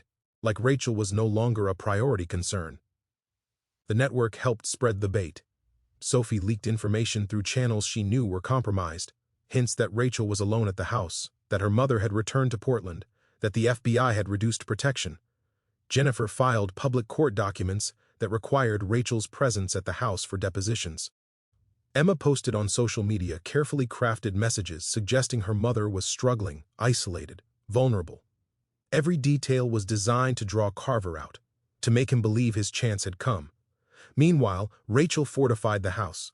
The FBI installed additional cameras, hidden this time, covering every approach. Sophie brought in reinforced locks, security film for the windows, panic buttons wired directly to law enforcement. Rachel familiarized herself with every possible exit, every defensive position, every advantage the house offered. Emma and Lily were sent to Portland with Catherine. They objected, wanted to stay and help, but Rachel was firm. "This is dangerous. I need to know you're safe so I can focus." "We could help," Emma insisted. "I could monitor the cameras remotely, coordinate communications." "No. If something goes wrong, if Carver gets past the FBI, I need to know you're far away from this." Rachel hugged her daughters tight. "I've spent 16 years living in fear. I won't spend one more day afraid for your safety. Please, let me do this." They left with Catherine, reluctant but obedient. Rachel watched them drive away and felt a weight lift from her shoulders. Whatever happened next, her daughters would be safe. The waiting began. Days passed with no sign of Carver. Rachel maintained the appearance of normal life, going into town for supplies, working on network business, conducting phone interviews with potential new members. She made herself visible, vulnerable, an easy target, and she waited for him to take the bait. Agent Torres checked in daily. Nothing on surveillance. No movement, no sightings. Maybe he's gone further underground than we thought. Or maybe he's watching, being careful.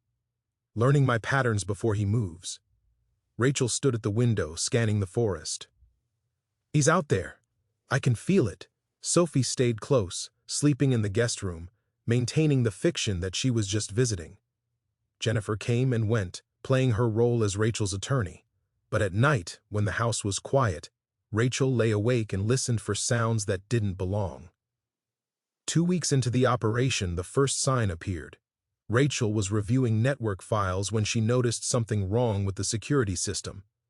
A camera had been disabled, its feed looping the same 30 seconds of footage. Someone had hacked their system, good enough to avoid detection but not quite good enough to fool someone looking carefully. She called Torres immediately. "He's here, or someone working for him. They've compromised the security system. We're moving up the operation timeline. I'm positioning teams now." Torres's voice was tense. "Stay inside. Don't go near windows. We'll have eyes on you within the hour." But an hour might be too long. Rachel checked her weapons. The 9mm Clara had left, now familiar in her hands. The shotgun Sophie had taught her to use. A knife on her belt, just in case. She wasn't going to be caught unprepared. Sophie appeared from upstairs, her own weapon drawn. I felt it too, that prickle on the back of the neck. We're being watched. They moved through the house systematically, checking every entry point, every potential vulnerability. The reinforced doors held firm. The windows were secure, but Rachel couldn't shake the feeling that Carver was already inside, somehow impossibly close. Then she saw it, the basement door slightly ajar. She'd locked it that morning, she was certain of it. "Sophie," she whispered. "The basement." They approached carefully, weapons raised. Rachel pushed the door open with her foot, reached for the light switch. Nothing happened. The bulb had been removed or destroyed. From the darkness below came a voice, familiar from the recordings Clara had made. "I'm impressed, Ms. Morrow. You've learned from your aunt. This trap is quite sophisticated." Detective James Carver stepped into view at the bottom of the stairs, a gun in his hand. He looked haggard, thinner than in his photographs, with 3 months of rough living evident in his appearance. But his eyes were sharp, calculating, and his weapon never wavered. "FBI is on their way," Rachel said, keeping her voice steady. "You have maybe 5 minutes before they arrive. Then we'll make this quick." Carver started up the stairs. "You have something I need, the original evidence package, the one Clara compiled. I know you made copies, but I also know you kept the originals. Physical documents are harder to fake, more credible in court. I need them destroyed. They're in FBI custody. You're too late. No, they're here. I've been watching you for weeks. I know what leaves this house and what stays. Carver reached the top of the stairs. The autopsy report, the bank records, the recordings. They're still here. And you're going to give them to me, or I'm going to kill you and your friend and burn this house to the ground. Sophie raised her shotgun. You won't make it out alive. The FBI has this place surrounded. Do they? Then why aren't they storming in right now? Carver smiled coldly. Your security system is compromised. I control what they see. As far as they know, you're sitting peacefully in the kitchen having tea. They won't come running until I'm long gone. Rachel's mind raced. He was right. He'd been planning this, had spent weeks learning their procedures, finding the weaknesses. The FBI was blind, and she and Sophie were on their own. Even if you kill us, the evidence still exists. We've made copies, digital and physical. You can't destroy them all, no. But I can disappear so thoroughly that evidence won't matter. New identity, new country, new life. I have resources you can't imagine. Carver's gun shifted toward Sophie. Last chance. The evidence, or she dies first. Rachel made her decision. She lowered her weapon slightly, a gesture of surrender. It's upstairs, in Clara's office, behind the false panel in the closet. Show me. They moved upstairs, Carver behind them with his gun trained on Sophie. Rachel led him to Clara's office, to the closet where Clara had indeed hidden a safe behind a false panel. She'd discovered it weeks ago, had used it to store the most sensitive documents. She opened the safe, pulled out the folders. The original autopsy report, bank records with Carver's signature, photographs of him meeting with known abusers. Everything Clara had died to protect. Carver took them, rifled through quickly to verify authenticity. Satisfaction crossed his face. Finally. 3 months of running, and I can finally end this. He pulled out a lighter. I'll burn these here now, make sure they're gone. And then kill us, Rachel said. Yes. I'm sorry, but you understand. You're the only witnesses who can connect me directly to Clara's murder. Once you're gone and the evidence is destroyed, I can disappear completely.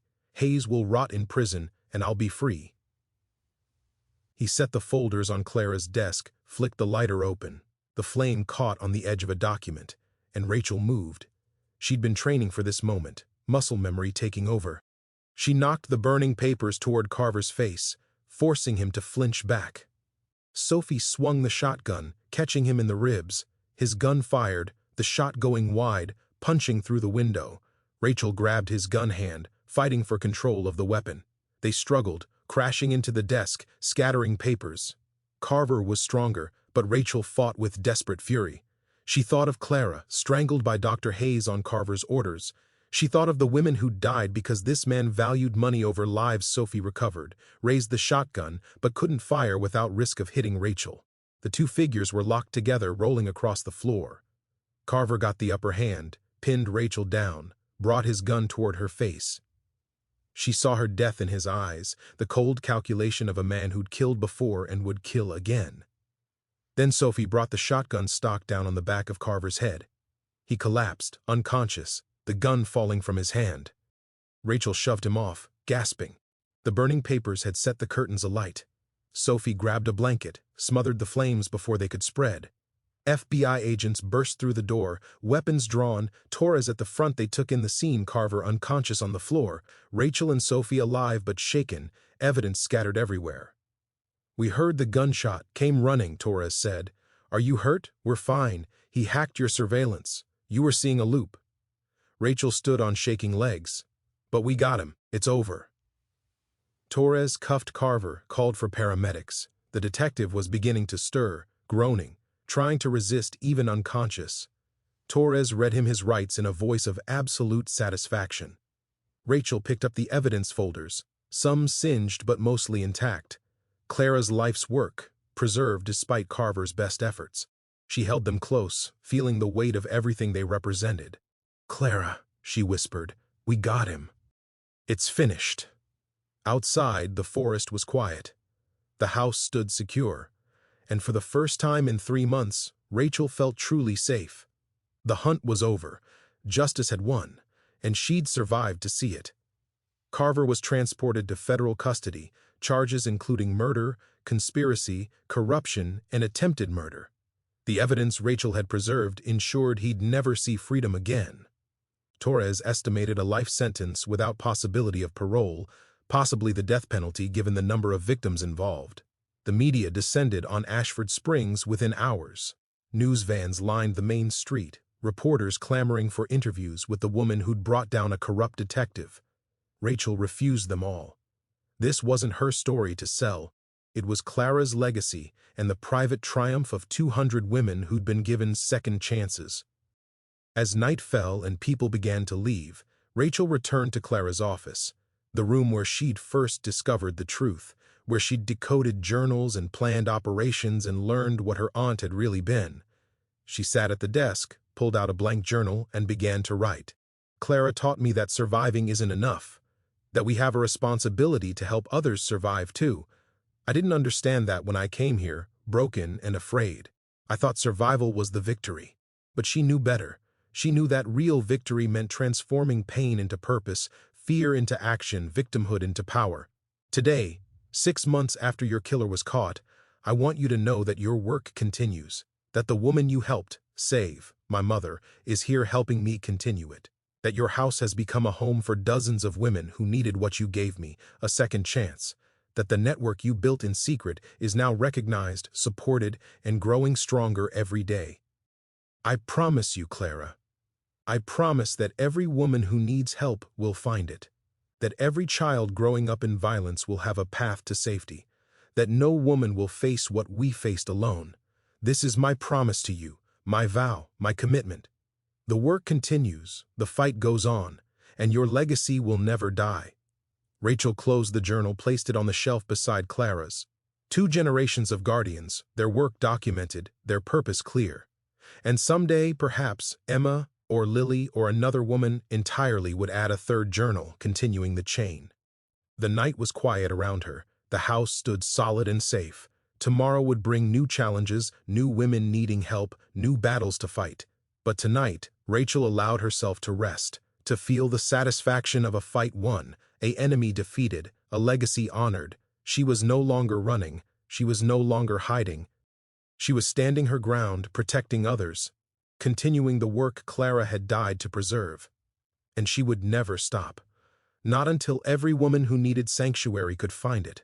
Not until every abuser faced consequences. Not until the world Clara had dreamed of became reality.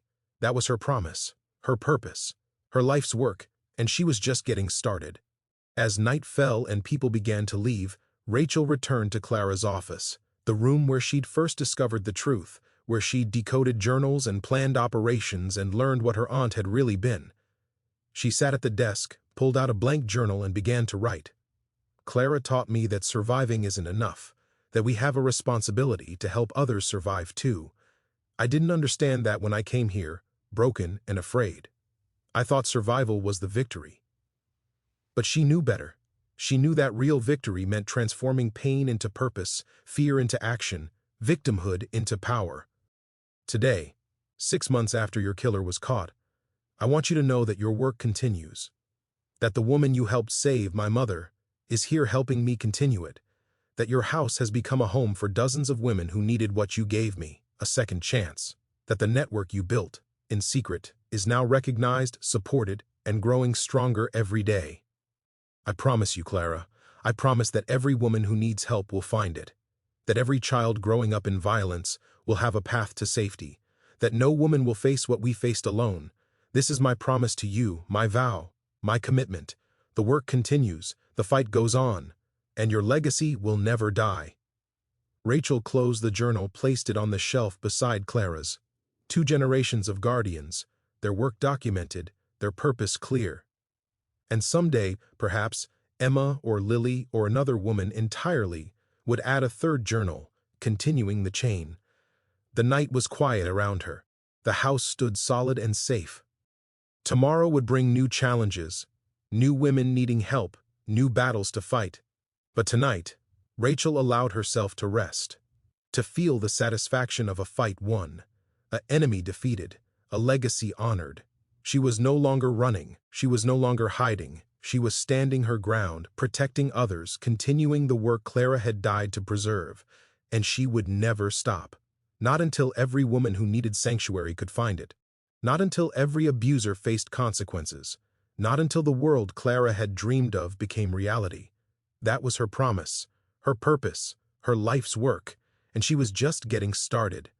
Artifact identifier equal to Chapter 8 climax type equal to application VND dot code language equal to markdown title equal to Chapter 8. Climax Marcus's trial came 8 months after his arrest. Rachel had hoped to avoid it, had considered accepting his guilty plea without showing up to confront him, but Jennifer convinced her otherwise.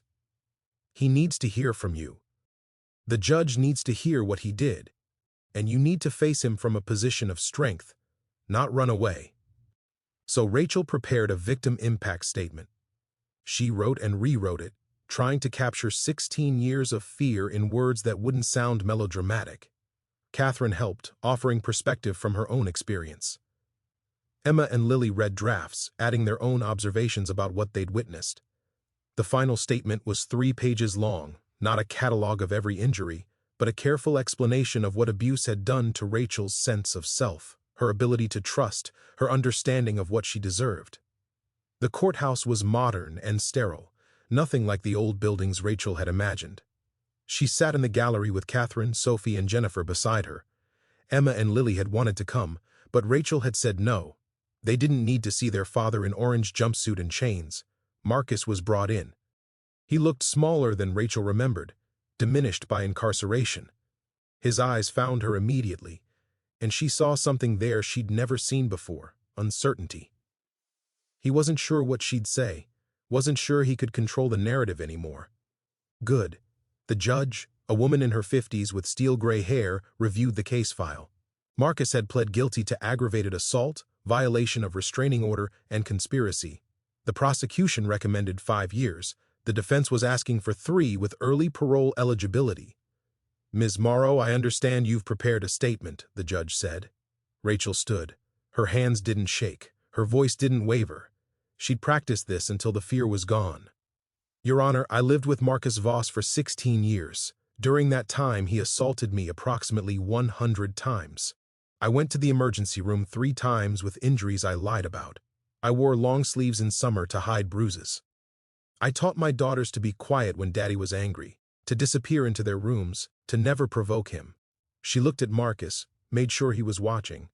"I thought that was love. I thought that was what marriage meant. I thought if I could just be better, do better, make him happier, the violence would stop. It never did. It only got worse." Marcus's lawyer started to object, but the judge silenced him with a look. "The night I finally left, he beat me so severely I thought I would die. My ribs were cracked, my face was unrecognizable, I couldn't speak for 3 days because of the damage to my throat. I went to my sister for help, and she turned me away. I went to my aunt's house because it was the only place left." Rachel's voice grew stronger. "What Marcus did to my body will heal. What he did to my mind will take longer. But the worst thing he did was make me believe I deserved it. That I was worthless, stupid, unlovable. That no one would help me because I wasn't worth helping." She pulled out photographs, the ones taken the night she arrived at Clara's house. Her face swollen beyond recognition, bruises covering every visible inch of skin. She handed them to the bailiff, who passed them to the judge. The judge's expression hardened as she reviewed them. "Mr. Voss, I want you to look at these photographs." Marcus glanced at them, looked away. His lawyer put a hand on his arm. "Look at them," the judge repeated, her voice cold as winter. "Look at what you did to the woman you claimed to love." He looked. Rachel saw shame flicker across his face, quickly replaced by the defensive anger she knew so well. "Your Honor, if I may continue," Rachel said. "I'm not here asking for the maximum sentence. I'm not seeking revenge. I'm here because I want Marcus to understand that what he did was wrong. That abuse isn't love. That control isn't protection. That he didn't have the right to hurt me, no matter what I did or didn't do." She turned to face Marcus directly. "You broke me, but I put myself back together. You isolated me, but I found community. You made me weak, but I became strong. Everything you tried to destroy, I rebuilt, and I did it without you, which proves I never needed you in the first place." Marcus's face crumpled. He was crying, she realized, actual tears running down his face. "I'm sorry," he said, his voice breaking. "Rachel, I'm so sorry. I don't know what was wrong with me. I couldn't control it, couldn't stop myself when I got angry." "Yes, you could," Rachel said flatly. "You chose not to. You never hit your boss when you were angry at work. You never assaulted strangers who annoyed you. You saved your violence for me because you knew I couldn't fight back. That was a choice." The judge nodded. "Ms. Morrow is correct, Mr. Voss. Domestic violence is always a choice. You chose to terrorize your family. You chose to ally yourself with a corrupt detective. You chose to attack Ms. Morrow even after she escaped. These were decisions, not uncontrollable impulses." She closed the file.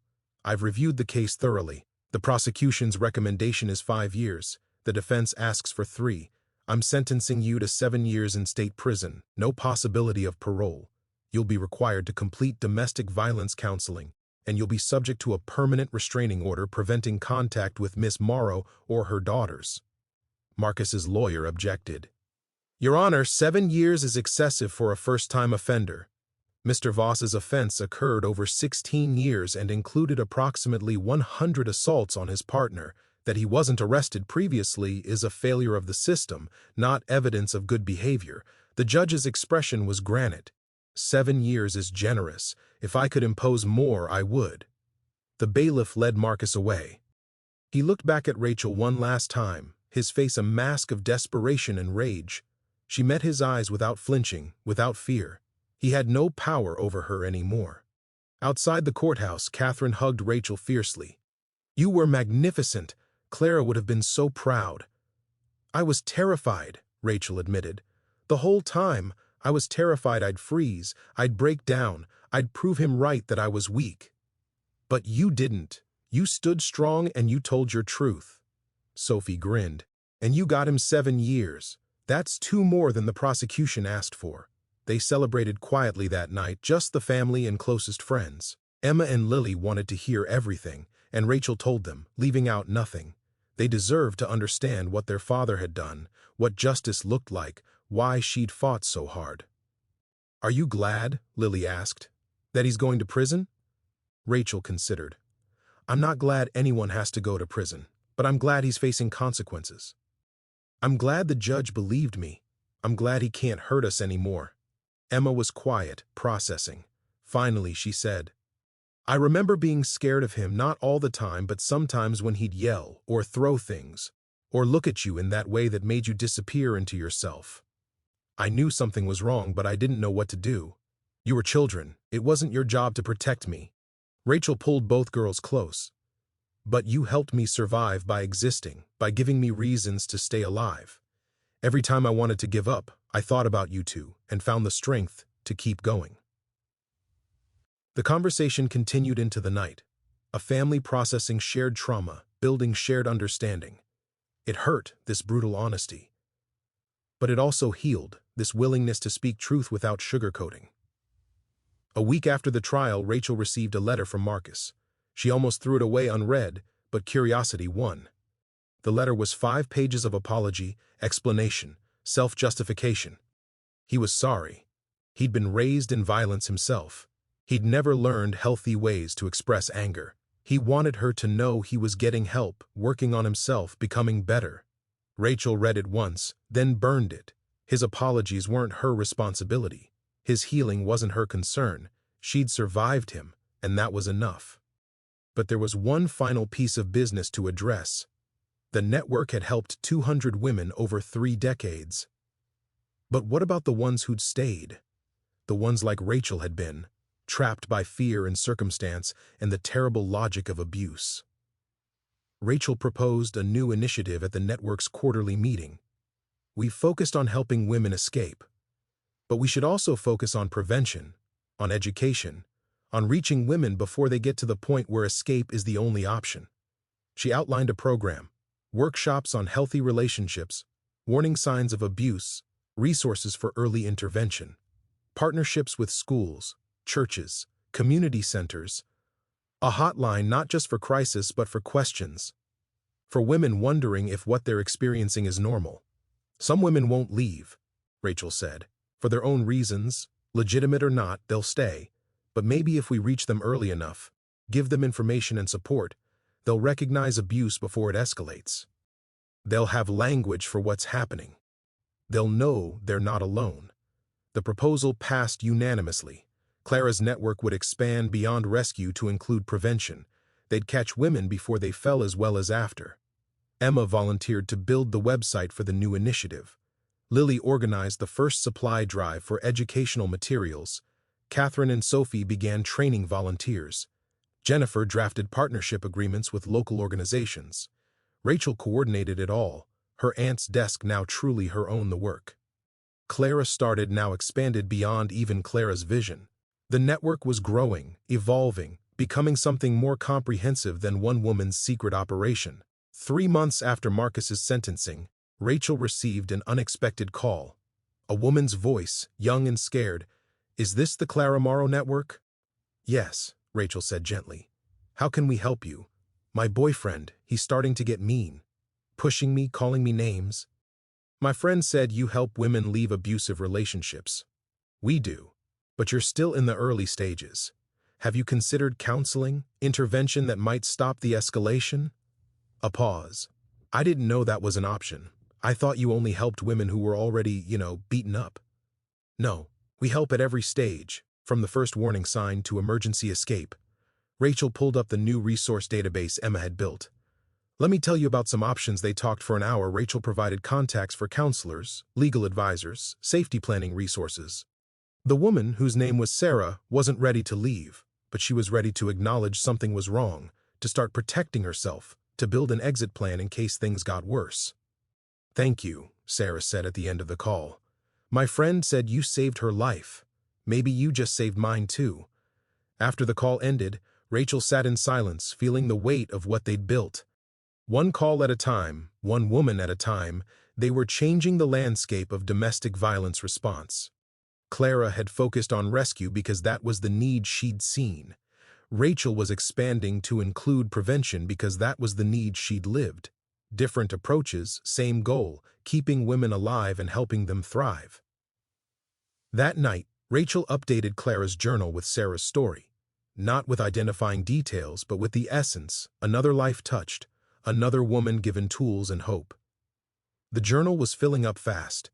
In 6 months, Rachel had helped 32 women directly and provided resources to hundreds more through the hotline.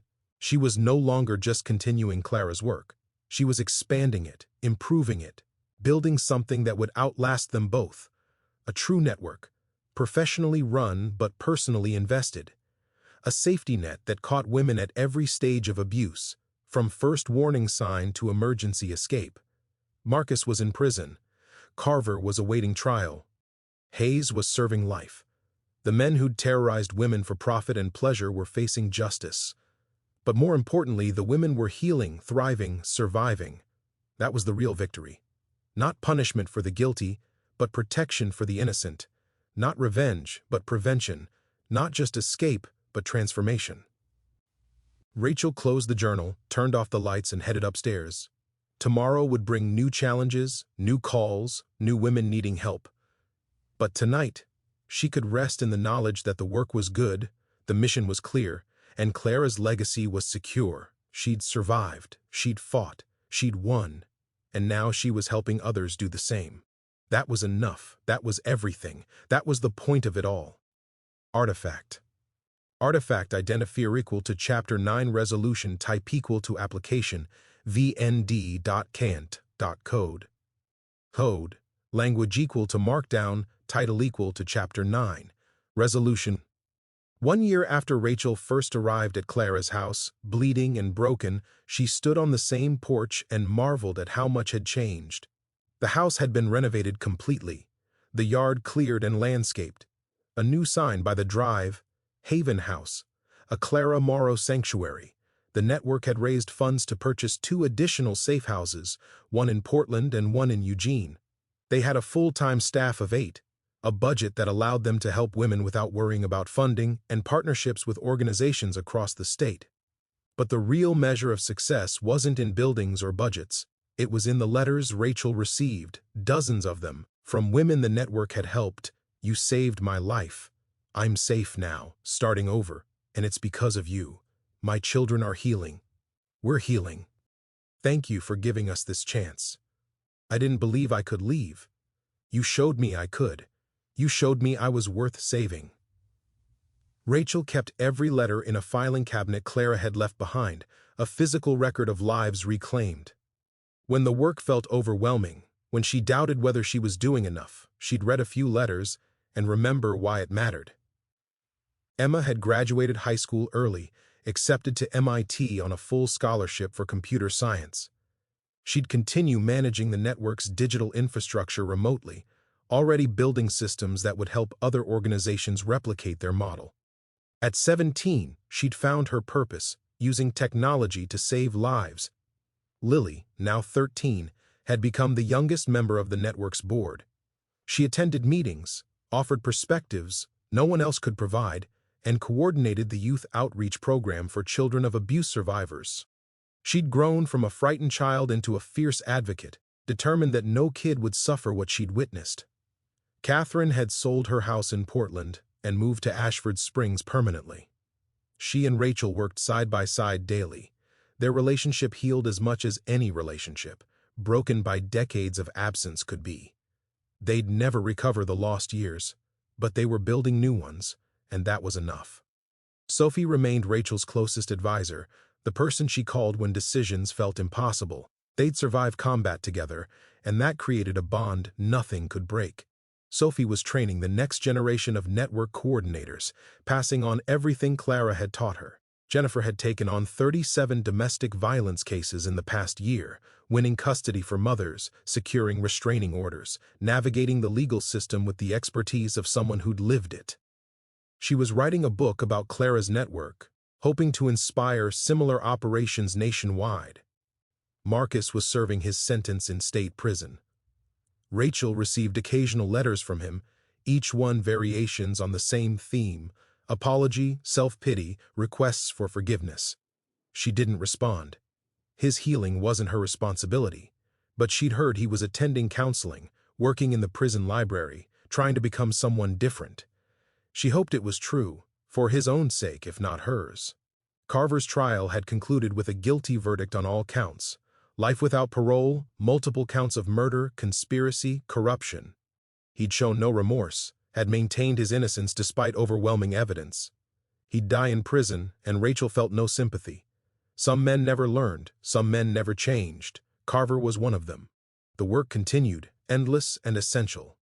Rachel spent her days coordinating placements, training new volunteers, speaking at conferences about what Clara had built. She'd become an expert in something she'd never wanted expertise in, surviving domestic violence and helping others do the same. But she'd also built a new life, separate from the trauma that had defined her for so long. She dated occasionally, carefully, never rushing into anything.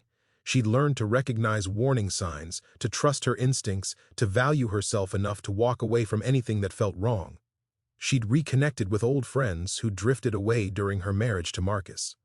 Some relationships couldn't be recovered, but others bloomed again. Friendships deepening now that Rachel was free to be fully herself. She'd started taking classes at the community college, thinking about a degree in social work or counseling.